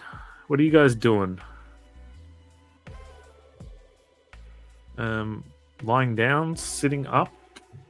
Is this on your TV, Nick? Because that makes me feel weird in my pants. And then when I say things like that, it's even weirder. Because I'm like, why did I say that? And I'm on Nick's TV. Come on. So one easy thing with color selection is that these peeps have their own palette, and that I am to stick to it as much as I can. So it makes the choices quite simple. On my iPad, so no drawing, says Nick May. Okay. And Nick, all going well. I don't think I'm going to finish all these tonight, but I should only have 1 or 2 left to do tomorrow. And then I'm going to make it a Vamoose Day, which will be...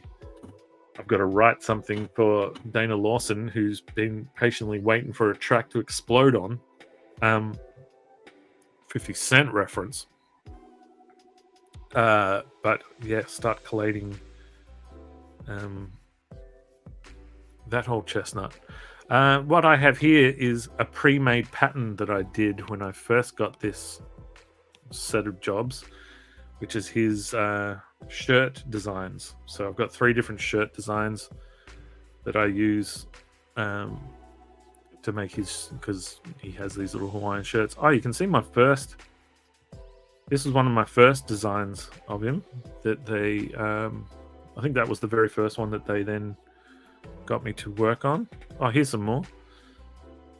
So I think we started getting close around this one, but I was going for far more big gorilla, and they wanted more of a cute guy.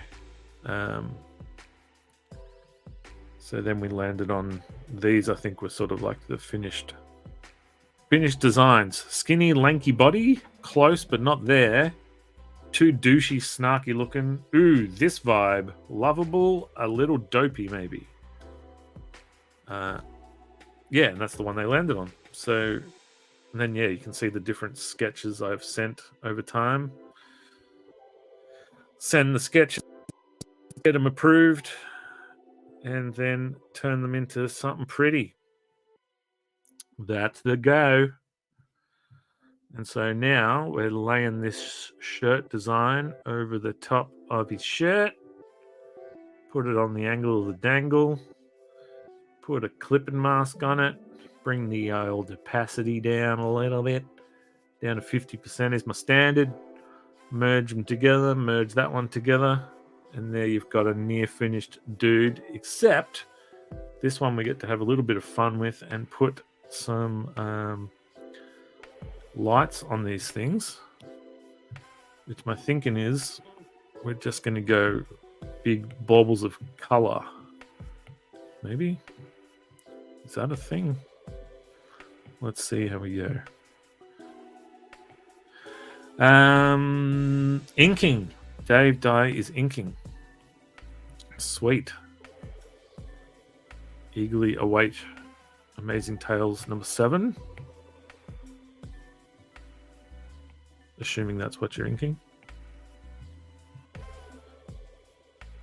Penciling Bin Kitty 2. Awesome. I will also be reading that.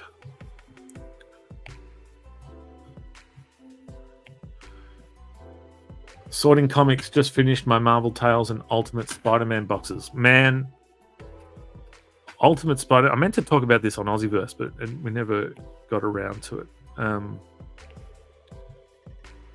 Ultimate Spider-Man, I dodged that for the longest time, stupidly. So I went away from comics for a little while, and when I got back, it was far more daunting than I thought it would be.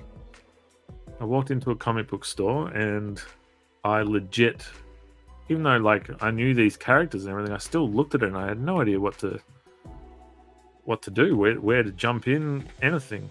So I went to the counter and I basically said that, and he said, "Well, who are your favorites?" And I said, "The X-Men, Ghost Rider, and Spider-Man." So he gave me Ultimate X-Men and Ultimate Spider-Man. I read them both and hated them both. I didn't understand why the X-Men didn't know each other, and why they looked all different, and why Gambit was, everyone was just different ages, or all these different, it was different. And then Spider-Man was like retelling his origin, and I didn't get it. I was like, why? What is this? I was wanting to get back in on where they're up to, not have this weird retelling of the past. So I kind of bailed on comics again for a little while. I tried to get back in, and I felt I couldn't. And then my favorite TV show at the time, Buffy the Vampire Slayer, moved into comic books. And I ventured back into a store, and I picked up Buffy, and I saw a cover of New Avengers, I want to say 54 or something like that. It was Wolverine covered in symbiote, essentially like a Wolverine Venom sort of thing. And I was like, "Ooh, what is that?" And I bought it. Well, actually, I took it to the counter, and the guy said, "Oh, do you want the start of this story arc?" And it was New Avengers Venom Bomb or something it was called. So, I got this 3 or 4 issues, and I freaking loved it. And so I started a pull list. I got New Avengers added to my pull list, Buffy added to my pull list. But after a while, I wanted to know what was going on with Spider-Man. And stupid me, I should have just bought Amazing Spider-Man. But I wanted to dive back in, and now that I was back into comics, I got all my comics together, and I got the Ultimate Spider-Man trade that I had and put it with the other comics. And I picked it up and I looked at it, and by this time, it was up to like trade number 13 or something. But I read it again with a bit more of an open mind, and I saw what it was, its intention, and realized I was an idiot, and that it was freaking amazing. I then promptly bought the entire set, right through to Miles Morales and all that stuff. And I think now it's the best Spider-Man I've ever read. I'd be curious now to go back, because I remember it was already a little dated feeling. Like it was definitely a 2000-ish feeling vibe. And I was reading it in maybe 2010 or something. Which, I don't know, maybe that's weird. Never tried Ultimate X-Men again, though. By then I had sort of found a way to get back into X-Men by, funnily enough, just picking up the bloody books.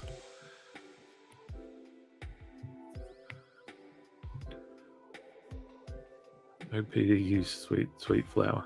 Side note, can't wait for Bin Kitty 2 from Peter Lane. That's cool. Rebagging and boarding, you'd know something about that. Yeah. My days of... it's very curious, actually. My house, you know, my comics have always been the most important thing to me, like material thing. But as this office became my wife's and I wanted a spot for my daughter to be able to draw outside of my trades, which are all behind me, all my single issues in the boxes have gone into the garage. And it's amazing how little I care. It's a little weird how much I don't. Like, we're actually talking about extending our house into the garage, like getting walls knocked out and stuff, because she's getting a little toit around here with all the kids' stuff. And my comics kind of have to factor into the discussion because I don't want to put them in the shed. That's like the next demotion. But it's funny how a thing that I was so precious about, I am not as precious about as I once was. Life's weird like that.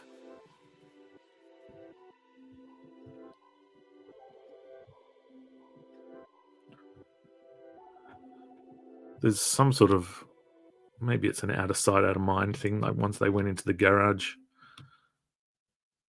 they went on the forefront of my mind. I don't know, mate.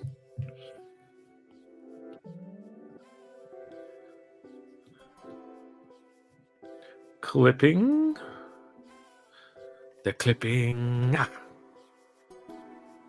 All right, let's pep up. Y'all are still here hanging out. I'm getting a little bit quieter, so I need to pep it up a little bit. What should we talk about? Because as I say, I'd love to get some of these finished, more of these finished. So I should try and keep the energy up, keep you guys hanging out, keep me accountable. Maybe we can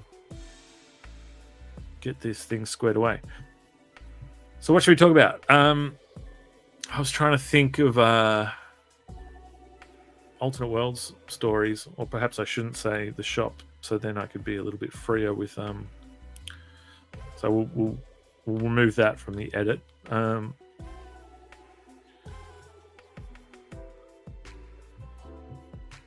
Yeah, I remember it was my dream to work in a comic book shop.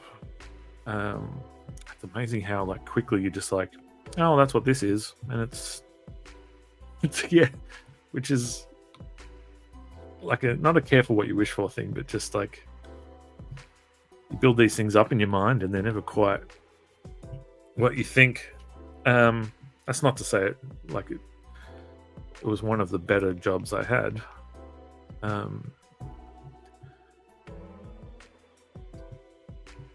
But it wasn't just like standing around talking comics all day. There was a lot of that. Fortunately, I had to maneuver myself into the position of being able to stand around. But for the first few years, I wasn't the stand around guy. I remember when I went for the job, hey Gozzo boy, it's an iPad. Inception, more than meets the iPad. Just Procreate. Nothing too crazy, mate, but if you went back in time and told me as a kid, or not even as a kid, just like 10 years ago, and told me that I would be able to do this, holy moly, I would have lost my mind. Like, you know, lots of people say, oh, you know, it was a transition, getting used to drawing digitally. Oh, holy moly. I had been training for this my entire life. I worked in a print shop for the longest time. We put lots of our prints in. Hey, P&P Widgies. What did you miss? Man, you missed. Yeah, actually, sorry. Rewind that. Pirate design has a little long head vibe. You're damn straight, Nick. And I think if you go back and see when I first drew this, I think it would have been right when Longhead first debuted. Because I can't help but I can't help falling in love with you. Yeah, I can't help but have outside influences carry over into my my own stuff.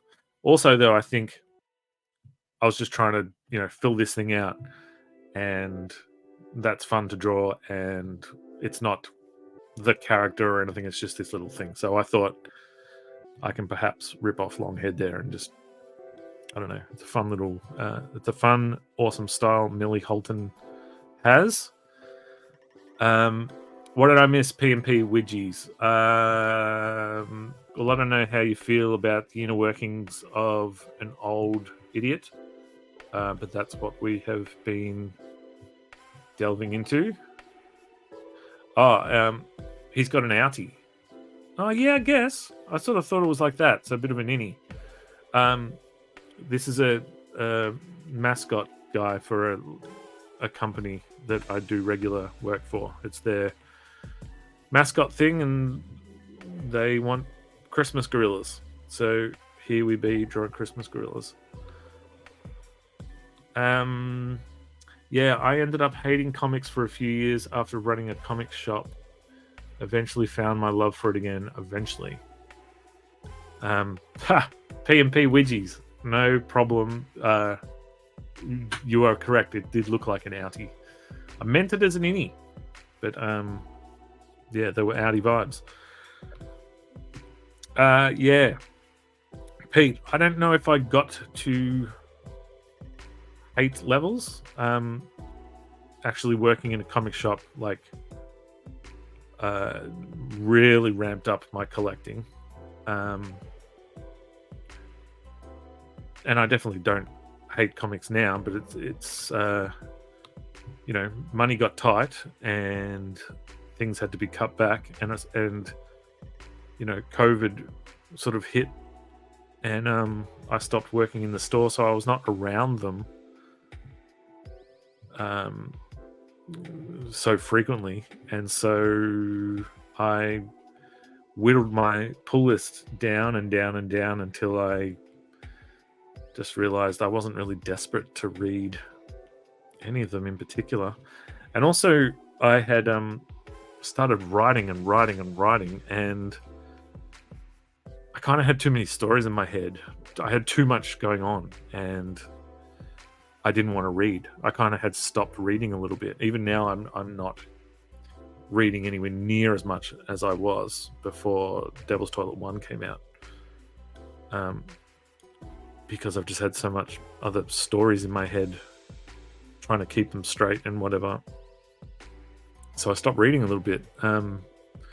So my pull list fell away, and so quickly you fall out of... I know there's all kinds of controversy going on with Spider-Man at the moment. And Amazing Spider-Man was one of my pulls. So I've missed... I loved Superior Spider-Man. Best Spider-Man I'd had read for many years.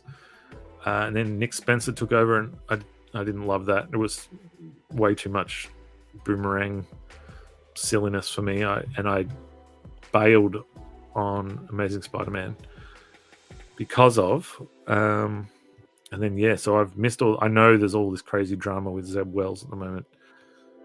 But I'm not reading it. We're almost done with this one. I think you could argue that those lights should be casting shadows, but I don't think kids on the play center are going to pull me up on it. I think we can sneak this one past the keeper, as they say. I think that's pretty decent. Let's just check. We got everything. Looks all right when it's like that. All right, that one's done. So we've done 3 of 5. This one seems easy enough. Maybe. I don't think we're doing it. No, surely not. I don't think we can get there. I miss comics, says P and P Widgies. Yeah. I do too, a little bit. I don't know what's happened to my... Oh, thanks, Gozzy Boy. I don't know what's happened to my attention span, but it has left the building, he says, as he spends 3 hours on a live stream. But yeah, my reading has taken a hit, both in how regularly or unregularly I do it, but also how much I retain while doing it. It's kind of depressing. And if you were here at the start of the show, you would know we are here to actually combat depressing thoughts. Because it's been a week. It's been a bit of a challenging one for no real like reason that's a curable reason. Just freaking life sometimes gets hard. That's what she said. No, she didn't. She said nothing of the sort. In fact, that's the problem. Yeah, so what we are doing is we are willing ourselves out of a rut by forcing ourselves to turn it on, in the hope that once it is turned on, it will be harder to turn off.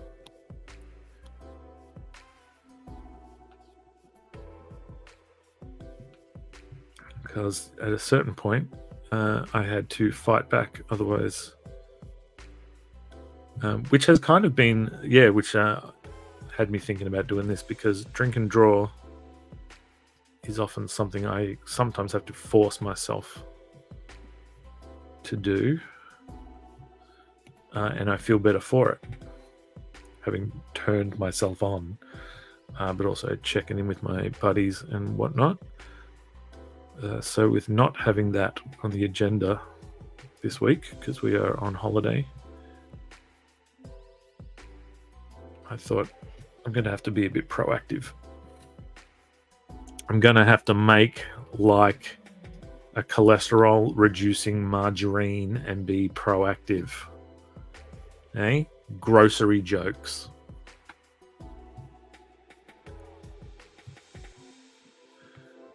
I once got a call on New Year's Eve from my doctor, and he said, not for you to worry about now. Have a good night. But next week sometime, you need to come in and we need to talk about your cholesterol. And I was like, bitch. So cut to me eating fish like it was made out of half Scarlett Johansson, because fish is good for reducing your cholesterol. Fish cooked in Proactive was my go-to. Gee, it tasted like shiz. But damn it if it didn't get my cholesterol right down. Who's messaging me? My brother is currently on the way home from America, where he was a guest of the Milk Carton Kids, playing at the Milk Carton Kids have a camp every year where songwriters get together and share their wares. They write songs they write songs together and critique each other's songs and whatnot. And my brother went as a all expenses paid. Well, not the expenses of flights over there, but he went as a special guest and camped with all these songwriters and the Milk Carton Kids and put some tunes together.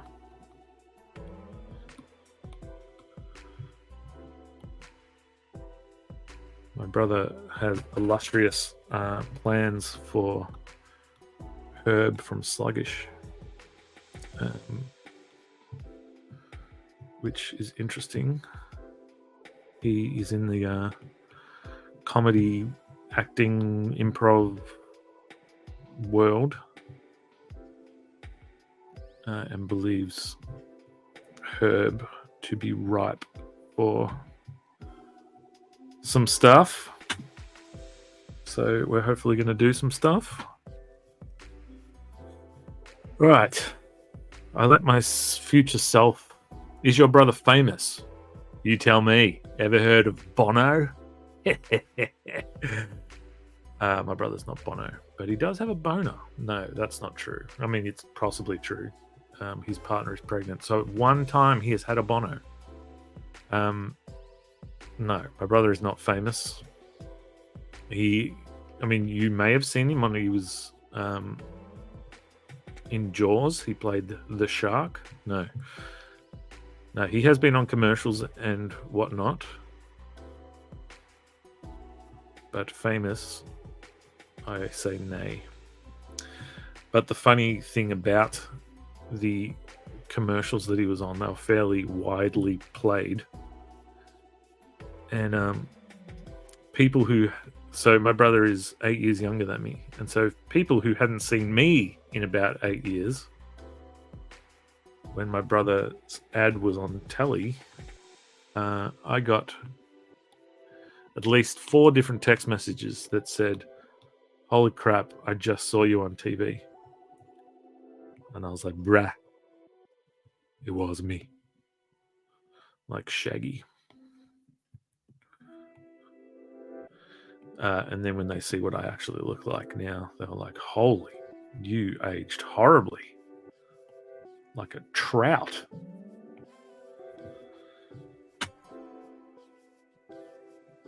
That hand is not the worst. It's also not the best, but I ain't hating on it. I don't think it's big enough, and it's on the wrong angle. But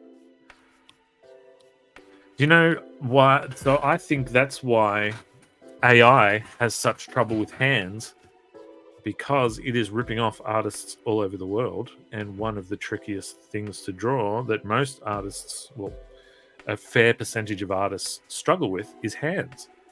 So when this AI stuff is ripping from artists all over the world, the average artist has some pretty crap drawn hands. So AI is just like, which is the right one? I don't know. Let's just take from all of them, and you get some most peculiar hands. I asked Ben Sullivan what his favorite thing to draw was, and he said hands. To which I have a theory that it's his favorite because at one point it was super challenging, and he has perhaps conquered or is on his way to fully conquering hands. And so it's quite rewarding to successfully draw a hand. Now, I hate drawing hands because my hit rate of good looking hands is much lower than Ben's is. So while yes, I feel a tad rewarded when they look all right, it doesn't happen as often as it does to Ben, therefore not my favorite. But for a while I enjoyed, my favorite thing to do was to draw females, because I couldn't draw them for the longest time. I mean, I'd argue I still don't fully have my head around it, but my percentage hit rate over time went up, and so I enjoyed drawing them, because it was... I hate a challenge. I hate a true challenge. I like a little bit of a challenge. Just give me a little bit. Give me a taste. Give me a challenge taste. All right. So will the streak continue? Same hand, but in reverse. I don't like our chances, peeps, but let's go for it anyway.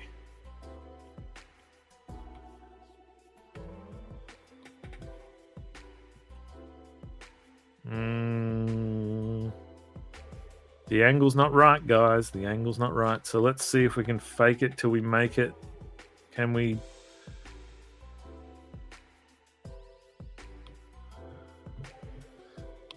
Are we somewhere? And then give it some life. I was thinking about doing a writing exercise with people on a live stream coming up. I thought it could be fun. I actually thought about like writing a comic book script from scratch with like no characters, no ideas, no nothing, and we just start from the start live and just see what happens. And it could be an absolute schmozzle, or it could be interesting. But I thought about doing a writing exercise thing, which is one of my little like go-to fun cheats when you want to combat writer's block, or when you're uninspired or whatever. Because I feel like sometimes we sit around and we wait for an idea to hit, and that it's got to be some unique thing that no one's ever thought of before, when actually I think you can make that happen. And there's a few little tricks that I like to implement. It's not always successful, but I think you end up falling on an idea because the idea presents itself.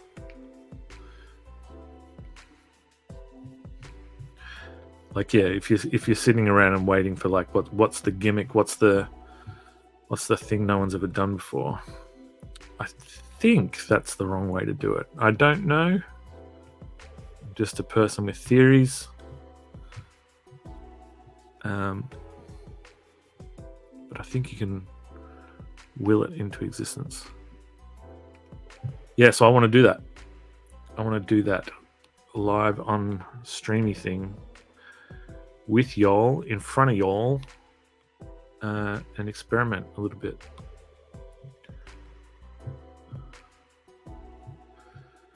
And if it works, we can make it a thing. And if it doesn't, we can pretend it didn't happen and delete it, or just delete it.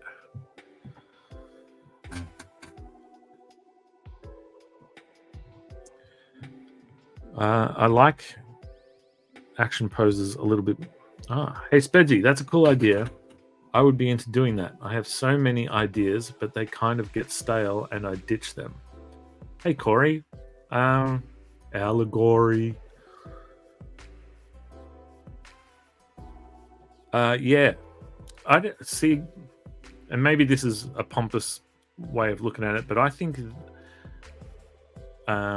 if you go character first, I think it's hard to say, but like if you're, to me, if you just go, I want to do a space thing, but I don't know what the hook is. I don't know like what my thing is that makes it not Star Wars or whatever.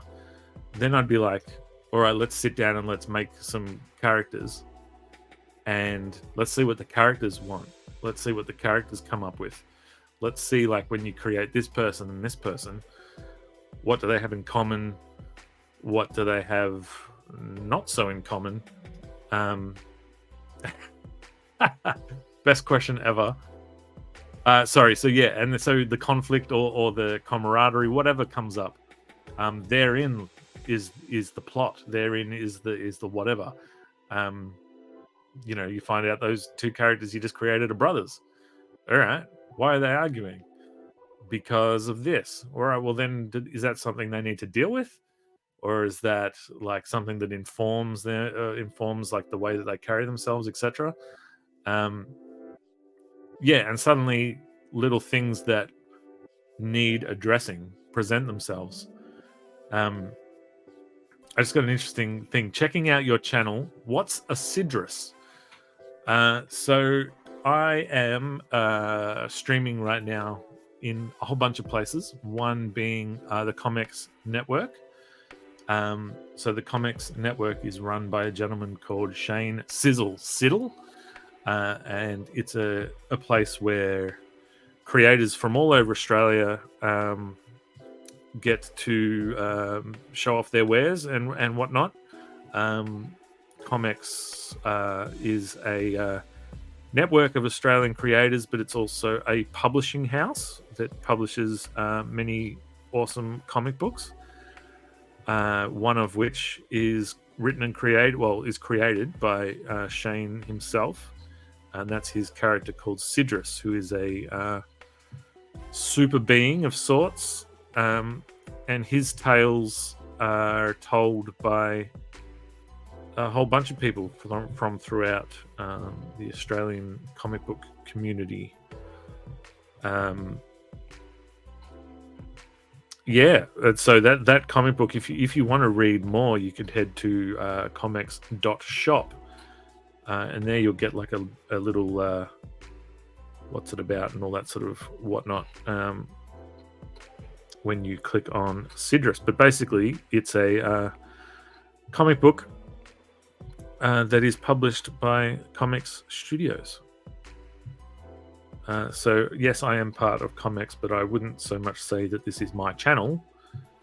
I am just part of the Comics crew, and so Sis lets me use his shindiggeries to do this little thing. Were we talking about something important before that? I guess we kind of were, making stories and whatever. I mean, one of my go-to secrets or tricks or whatever, and would be one of the things I would, one of the fun little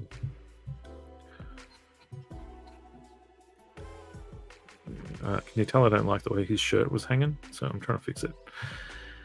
Yeah, one of the little exercises that I think is quite valuable when you're in a I don't know what to write, I don't have any ideas, that sort of phase. And obviously there's many ways you can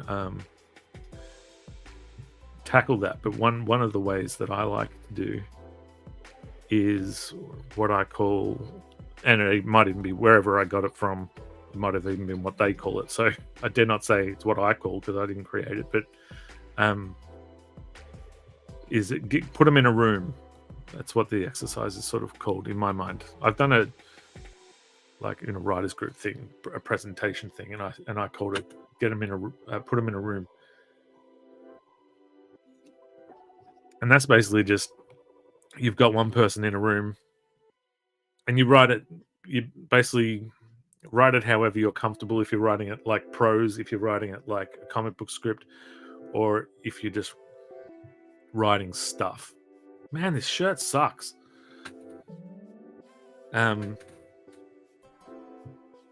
So it's just writing to write. Not people aren't necessarily going to read this. It's just you searching for an idea. But have one person walk in and says, "Hey," and the other person says, "Hey, how's it going?" And then just keep it going. The person says, "It's going all right." And it's kind of like improv, except you're both characters. And, well, what do you mean? Why just all right? Well, I got your text the other day. Oh, yeah. And just problems just appear. And before you know it, they're arguing. What are they arguing about? And boy, you damn got yourself a story. But that's kind of what it is. Then there's a version where you could you make a little form, make a form that needs filling out. Imagine the character filling it out.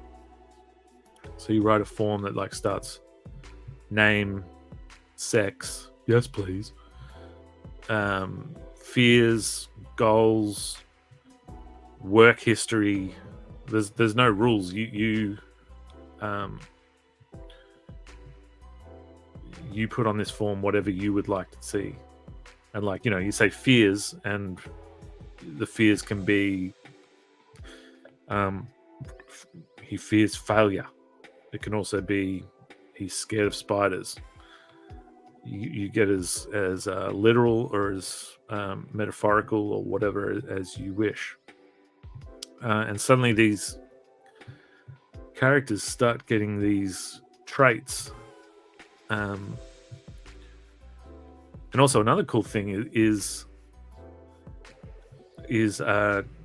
when filling out the form, if you find yourself doing fears and then you write spiders and you're just like, so uninspired, go for opposites. Just flip it.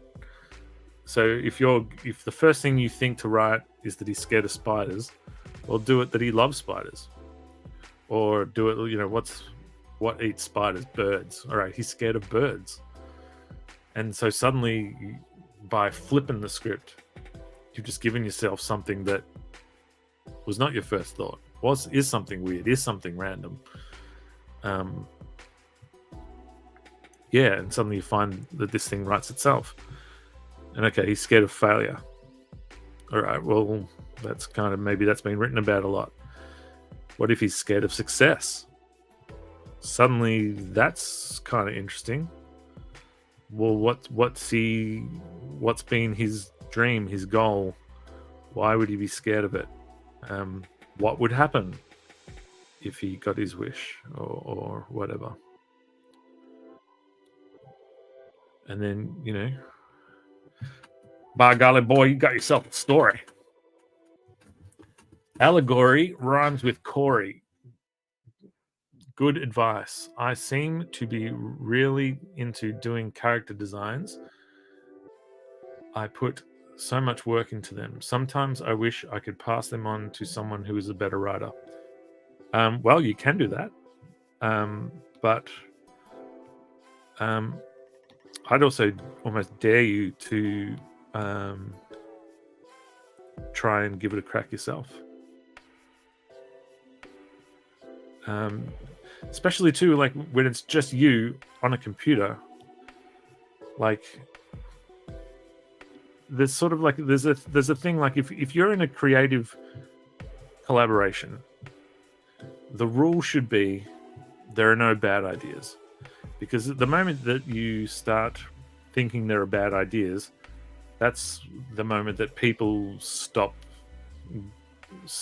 throwing things out there, and you're going to miss some amazing stuff. If someone says, "What about?" and then everybody laughs at them, or says, "No, that sucks," or "No, that would never work," or whatever, suddenly that person's not going to be as open to throwing ideas out. Now, it's just you typing on your own computer. So be as kind to yourself as you would be to that person in that writer's room, in that collaboration. Let yourself write down some shit ideas.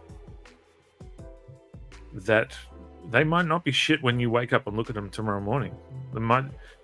And yeah, like if you play the opposite game too, like if you're like, I always go for this, then start mucking around with opposites. Done the opposite thing too many, do adjacents. Go sideways with it. Yeah, I would also like Corey, if you like designing characters, start you put a cool belt on them. Start thinking about where they got the belt from. What, it's got a nick in it. Where did that little nick come from? He's got a pouch. What's in the pouch? And if you're worried about coming up with a cool idea for what's in the pouch, just write down the first thing you think of. It's got seeds in there. All right, seeds for what? For a tree. Okay, he's got seeds for a tree. Why would he have seeds? Why is he carrying seeds in a pouch? There are no bad ideas. Don't laugh at yourself, Spedsy. Okay, well, he's got seeds in his pouch because He's like a forest replant guy, one of those guys who likes to reforestation type deals. Okay, why is he so passionate about that? Because his dad was the head of a logging company. Okay, so he doesn't get along with his dad. His dad left when he was young to build his business. I don't know. This is not making for a great comic book as yet, but let's keep going. Well, I'm not going to keep going but you know what I mean? Let's keep going until we find the thing. All right, so we've hit a bit of a... We haven't found much to play with in the seeds department. So what's in the other pouch? There's a vial in there. A vial of what? Well, it's a blue liquid that glows whenever orcs are about. No, that's been done. It's a blue liquid that is the soul of an angel. How did he get hold of the soul of an angel? Well, he was awoken one night. There was a sound in his basement. And he went down there with a baseball bat, thinking it was an intruder. And he killed an angel. This thing writes itself, guys. It's called Angel Basement. Yeah, but my point is, if you love designing the costumes, start thinking about why they have that thing on the costume, and not the other way around. I don't think it does you any favors to think of things to put on a costume and then design the character. I think just draw what you like drawing. Make something look cool, and then retroactively go, why does it have this? What are the chances that my lady friend will bring me a mineral water? Any chance you could bring me a mineral water? Controversial. I could go and get it myself. But, you know, got to bring home the proverbial bacon or something. Yeah, did we get somewhere, Corey? Is that a thing? Did we do something? But yeah, otherwise, the getting someone to play around with your designs, I tell you what, as a writer, there is nothing more fun than, you know, someone hands over their sketchbook and just says, I don't know, is there something in here? And then you just like, that's just fun. When you just get to like look and you just go, what's this person's deal? And you're in charge of what that person's deal is. That's the thing that dreams are made of.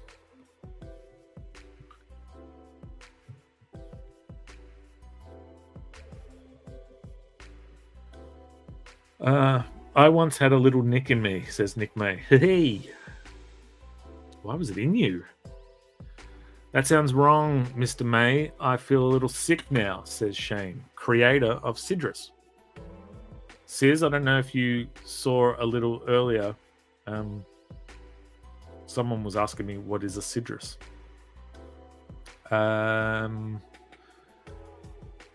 True, thanks for the advice. Yeah, I kind of go super bizarre as possible with the character designs, so the ideas do sometimes come from the visuals. And thanks, Shane. That's awesome, man. Duncan says, writing is easy. There's a mouse. He lives in a bottle bank. He plays the trombone. He only eats licorice. His best friend is a panda. Boom.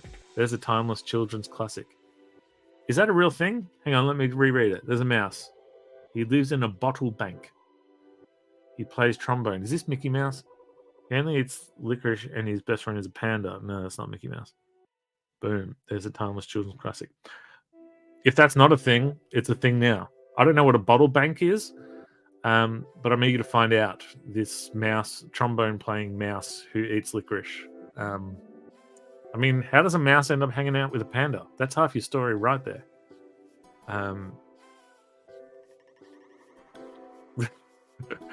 quote from Black Books.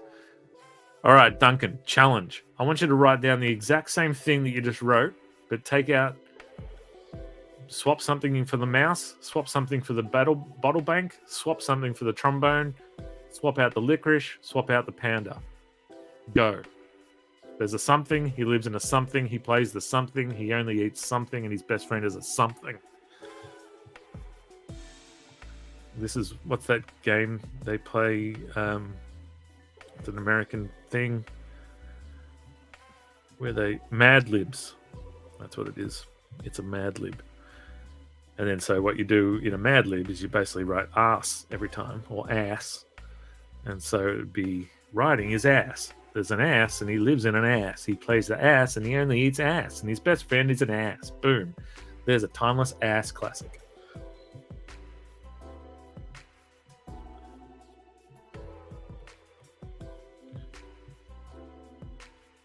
I hope to one day write a timeless ass classic, but these are not really things you can plan. They just sort of happen. How do skeletons work? Not like this. Skulls don't have necks. Rob lives in a hole, plays dominoes, eats his own shizer, and his best friend is a volleyball FU. Not the timeless children's classic that I hoped for. The volleyball's been done. But I could do something with the living in a hole and playing dominoes and eating my own poop. Perhaps. Maybe a second draft. See how we go. Get a second draft on it. Their stories are always a bit of a stretch. Get it? Easy. Thank you. It's sarsaparilla breath. Mineral water.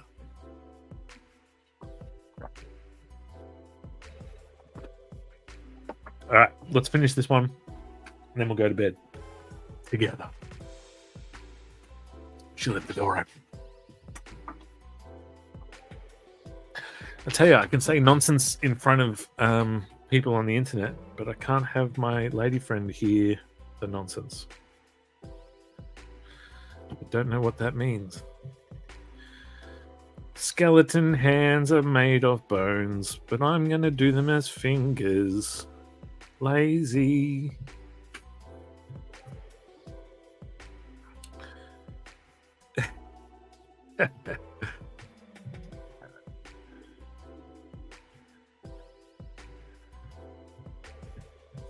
So this is a Halloween themed gorilla who is running from a skeleton coming out of the ground. Man, I wanted to finish all 5 tonight. I don't think I'm going to do it. I wanted to wake up tomorrow free falling, free as a bird. I'm like a bird, I only fly away. I'm like a bird, I only fly away. Now, in Bruglia, here's the thing about birds. Sometimes they fly to a place as well. They don't only fly away. I know you're torn, but wait, that's not the same person, is it? I'm like a bird, I only fly away. I don't know where my home is. Birds know where their nest is. I don't know where my home is. Like a thing, like a bomb, like a bird, I only fly away. Who sings that? Hit me up in the comments. All right, let's not get too fancy with these bones here, guys. Like, are we drawing tendons? What are we even pretending to do here? And then it's got these real hands. What even are you anymore, Spedsy? I sing that. The bird lady is Nelly Furtado. I had one of those at the bakery this morning. A lemon Furtado. What else did Nelly Furtado do? I don't think you can say Furtado anymore. I don't think it's politically correct. I'm like a bird. I only fly away. That's going to bother me. It's not what birds do. They don't only fly away. Sometimes they eat bread off your lawn. Sometimes they poop on your car.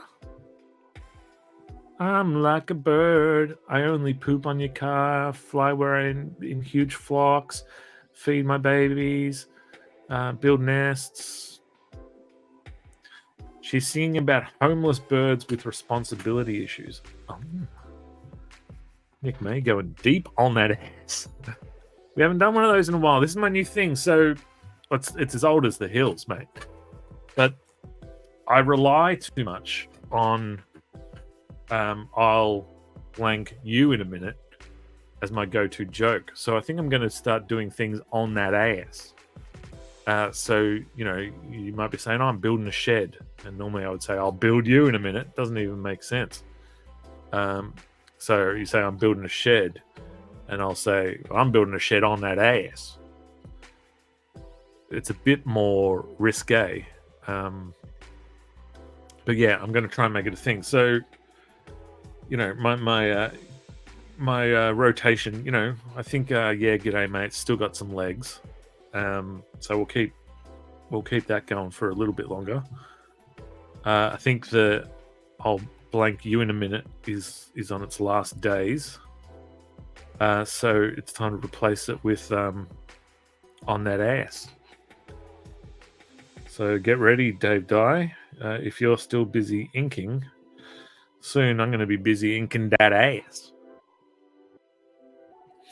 All right, maybe it doesn't work. Elbows around. They're just a round ball. This is not anatomically correct. There's more bones going in the dirt.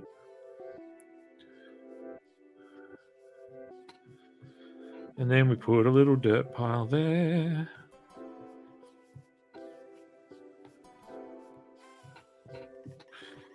Put some things around.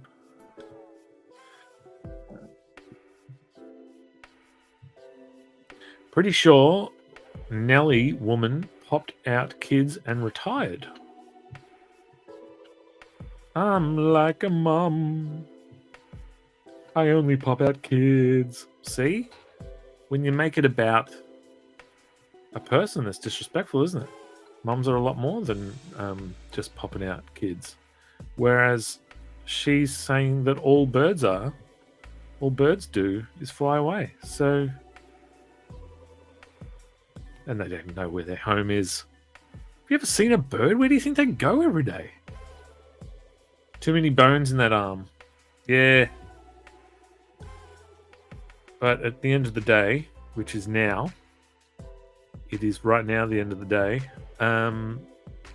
you just gotta look a bony arm in its face and just say, is anatomy important in this drawing?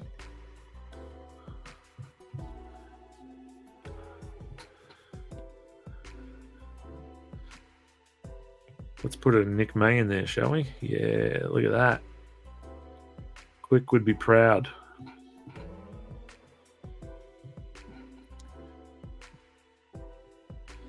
So the idea here, folks, is that the guy, he's scared of what's coming out of the ground. Nick is just used to being around a lot of bones. Is that true? Says.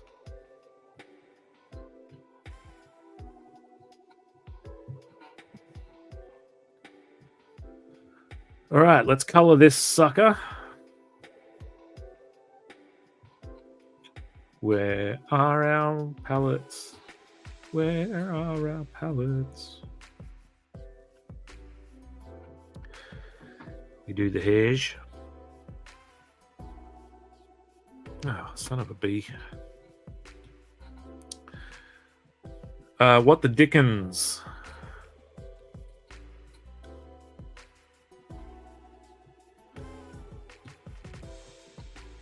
Oh, son of a. I had went to a fancy chicken joint tonight for dinner. And I tell you what they do. They do a mean roast chook, but I think they cut the chook into bits and then cook it. Because even like the bones inside and stuff were flavoursome. And my inner caveman came out, and I ate said bones. I gnawed them with my teeth. Not ignored them, just gnawed them.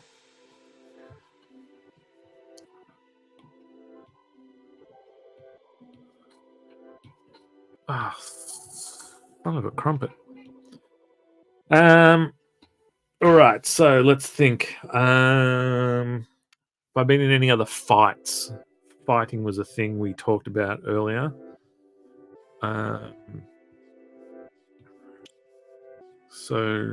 Oh yes, I did get punched in the face once.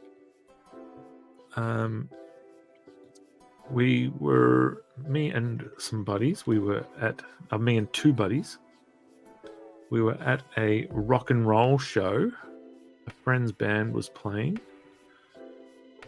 and a drunken lad came up and danced in front of my buddy, and he danced strangely. And my friend commented on it and noted that it was a bit strange. And this drunken lad did not take kindly to this critique of his dancing style. And his temper began to get the better of him. So my mate, who is he's the ruffian that we talked about earlier, who liked punching Dan May, and Dan May also liked punching. While being somewhat of a ruffian, he was a very trustworthy party friend, like not someone who would get into trouble, not someone who would start fights. He would do the opposite. He would try to actually negate things like that. So when this particular gentleman got fired up, my buddy Dougie went into diffuse mode, going so far as to buy this man a beer. And all was good for a little while. And then as our rock band buddies, it was a friend's band we were watching, they had finished up and they were about to go home, but we had more drinking to do. And a girlfriend of one of the band members who we were quite close to, she said, I really wish you guys would go home because this place looks like it's going to get rough. We were lovers, not fighters. We had diffused an incident earlier on. We were like, you don't have to worry about us. We are not ones to partake in that sort of nonsense. And then, like clockwork, once she had left and all sort of responsible people who might have been able to drive us home and whatnot had left, the gentleman who earlier didn't like the critique of his dancing reapproached, but this time he approached my other friend who, while also somewhat of a gentle giant,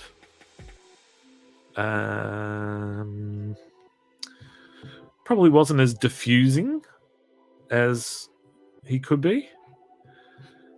And so when the bad guy came up and basically started the push and shove, my friend retaliated, and it was on.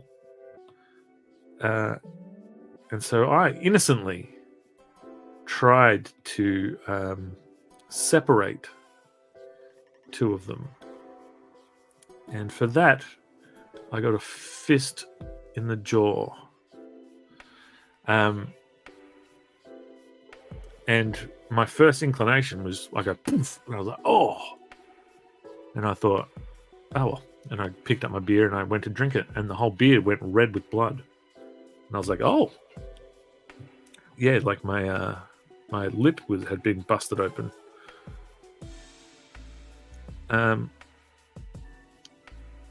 So then security kicked out basically the other guys, and the night continued on, but we got word that these gentlemen were waiting out the front for us, and last drinks was called, and it was time to go home, and there was no way for us to leave without re-engaging these gentlemen. Now, you might recall the last time I got into such an incident, I jumped the back fence of the house that we were in and made the mad dash that way. This time we weren't so lucky. There was no back fence to jump, but there was a back door to exit. So fortunately, the singer of the band, who was our buddy, was still there, and he had a vehicle.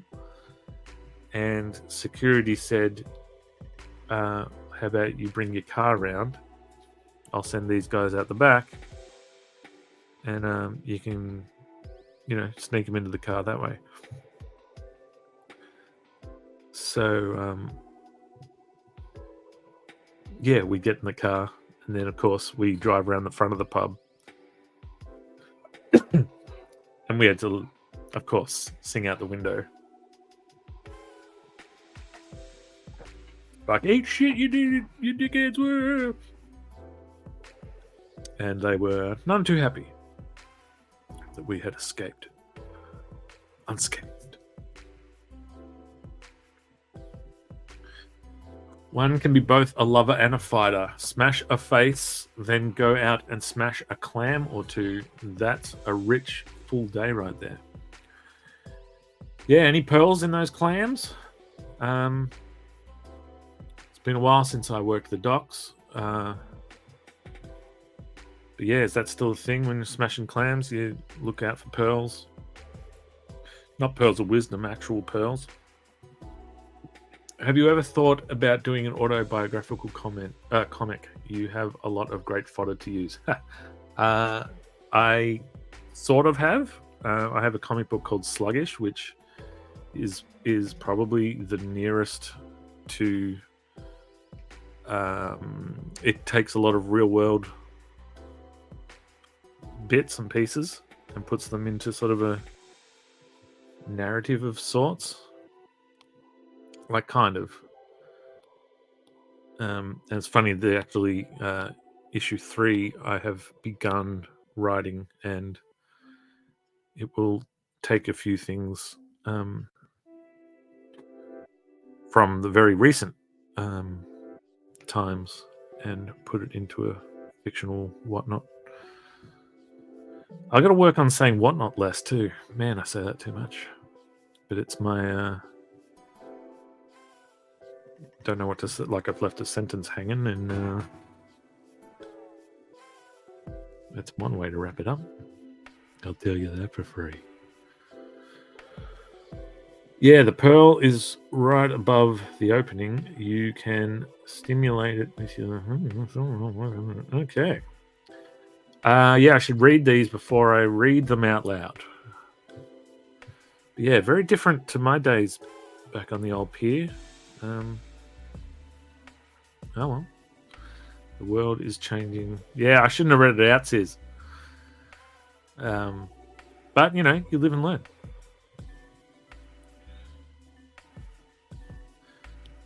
Who was the first guy that saw two shells stuck together and thought, I'm going to try and rip that open and see what's inside.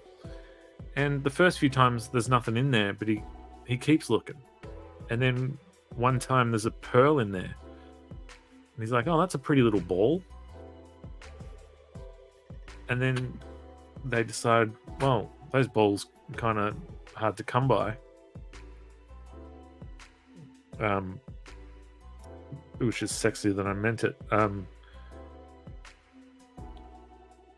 So let's make them valuable. Who was the first guy or gal? But I'm going to guess a guy because it's kind of stupid. That cut open an onion and was like, my eyes. And then was like, but I'm going to put it in my mouth.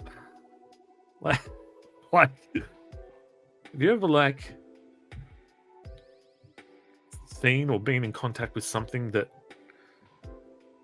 burnt your eyes and the first thing you thought to do was put it in your mouth? Someone did that. We're standing on the shoulders of giants, you guys.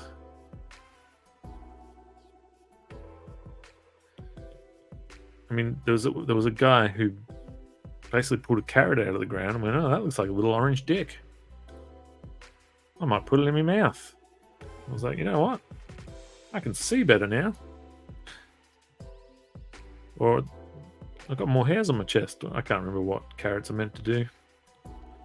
They call them old wives' tales. I'm looking forward to when my wife gets older and starts making up weird shit. I assume that's how it works.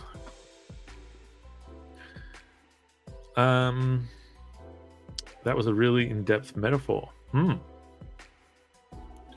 I'll get in depth on that ass. Had that experience with a girl once. That something was stinging your eyes, but okay, righty-o. This is getting a bit racy as we get into the late hours.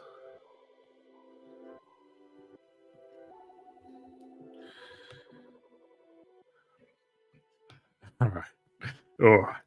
I think you guys can read some of these comments for yourself. What's something else that was weird? What about how many animals did people try to ride before deciding on the horse as the one to ride?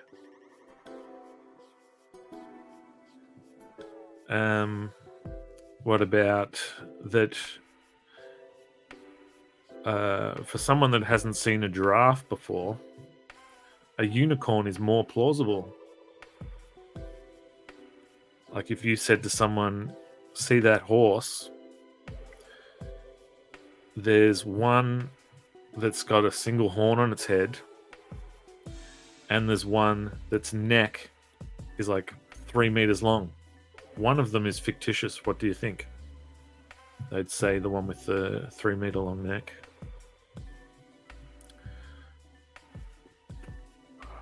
What was the man who discovered cow's milk doing under there? Exactly. And how many other things have they... I mean, think of what a chicken's egg is. And they, at some point, decided to cook that, crack it open and cook it.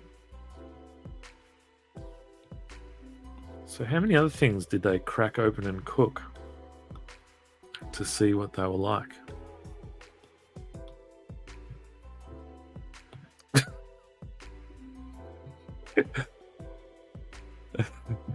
I'm not reading it out loud, but just saying, if you guys are watching this tomorrow, firstly, why? No, firstly, thank you. But click on the chat replay thing, and because even for 11 o'clock at night, it's too hot to handle around here.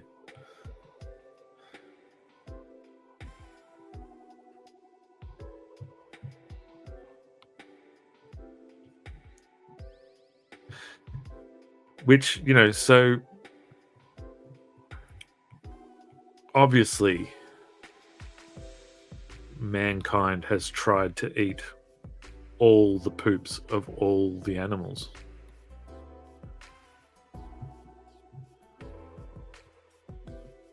I mean, isn't there something with bat poo that's good for you or something? Guava, isn't that a thing? There's also a type of coffee that they encourage some animal to eat, and then the animal poops out the coffee, and then they drink that coffee. So how many other animals did they try that with? Did they try it with a human?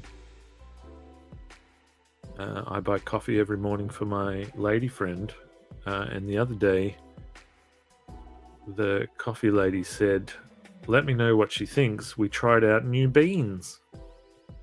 They could have been butt beans.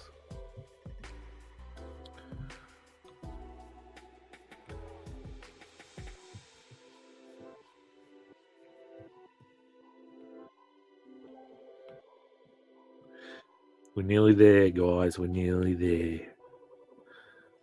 We'll save one gorilla for tomorrow.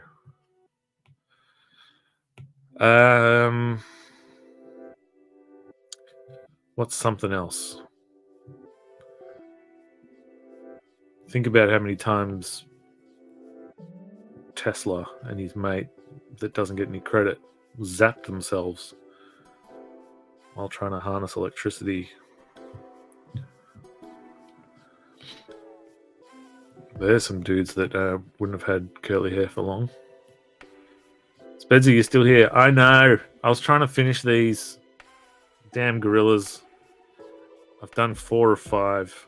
I'm going to have to do the last one tomorrow. There's still peeps hanging out, so I'm using that as an excuse to try and finish. Hey, wait, I'm past the 3-hour mark. Oh, golly gosh. Well, this one's almost done. And then we'll go home, I think. Hey, what do you think? Yeah? Because we've started talking about really weird things, so. I saw that you're doing the Ryan Vella collaboration. How's it going? I'm working on my page tonight. Yeah, I did a little bit on the last stream. It's going okay. I haven't touched it since then. So, yeah, I've got this guy. I've got some roughs. I've got the beginnings of this. It's in the building stage. It's in the trust the process stage. I got ideas to make it look cool and whatnot. Damn it. Yeah, I hope to get to it. I mean, maybe tomorrow, but we'll see. I'm super close to having no actual work on tomorrow. I've got 1 gorilla left to draw. And the stickers for the fruit shop, but I can put that off. Talking out loud. Well, that's the only way to talk, actually.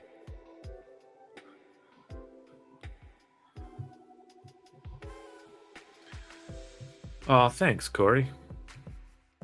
You are a nice person.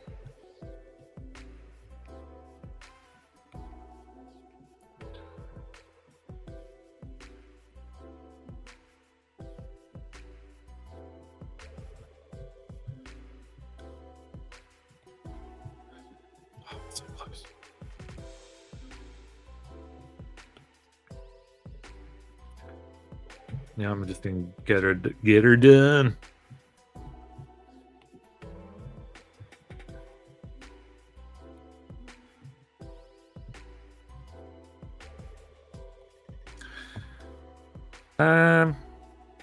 All right, I think that's it. We did 4 of 5. And I did start this one, but it was annoying me. I think we'll save it. Less is more. 3 hours and 14 is less. There's still people watching though. Oh, I should finish it. No. It's bedtime, y'all. thank you for watching. It really does mean a lot to me. I can't believe it. It's really cool. Inspires me to get more stuff done. Yeah. Thank you so much. Thank you to Comex who make this possible. I'm streaming in a whole bunch of places, but nowhere do I get the traction that I get when I stream with Sis. So thank you, Sis, so much. Thank you for watching, commenting, all that good stuff. I don't have an outro video. I've been playing this Battery Hen trailer as my outro, but Battery Hen is at the printers right this second, and hopefully arriving in the next couple of days to fulfill the Rosie Battery Hen Kickstarter. And then it's on to Vamoose 4, V4. V4. Yeah. All right. So, without further something or others, thank you so much. Good night, Peter Lane. Good night, Corey. Good night, Nick. Good night, Claudia. Good night, Duncan. Good night, Sizzle. Good night, everybody. Thank you so much. And yeah, I might catch you next week. Bye-bye.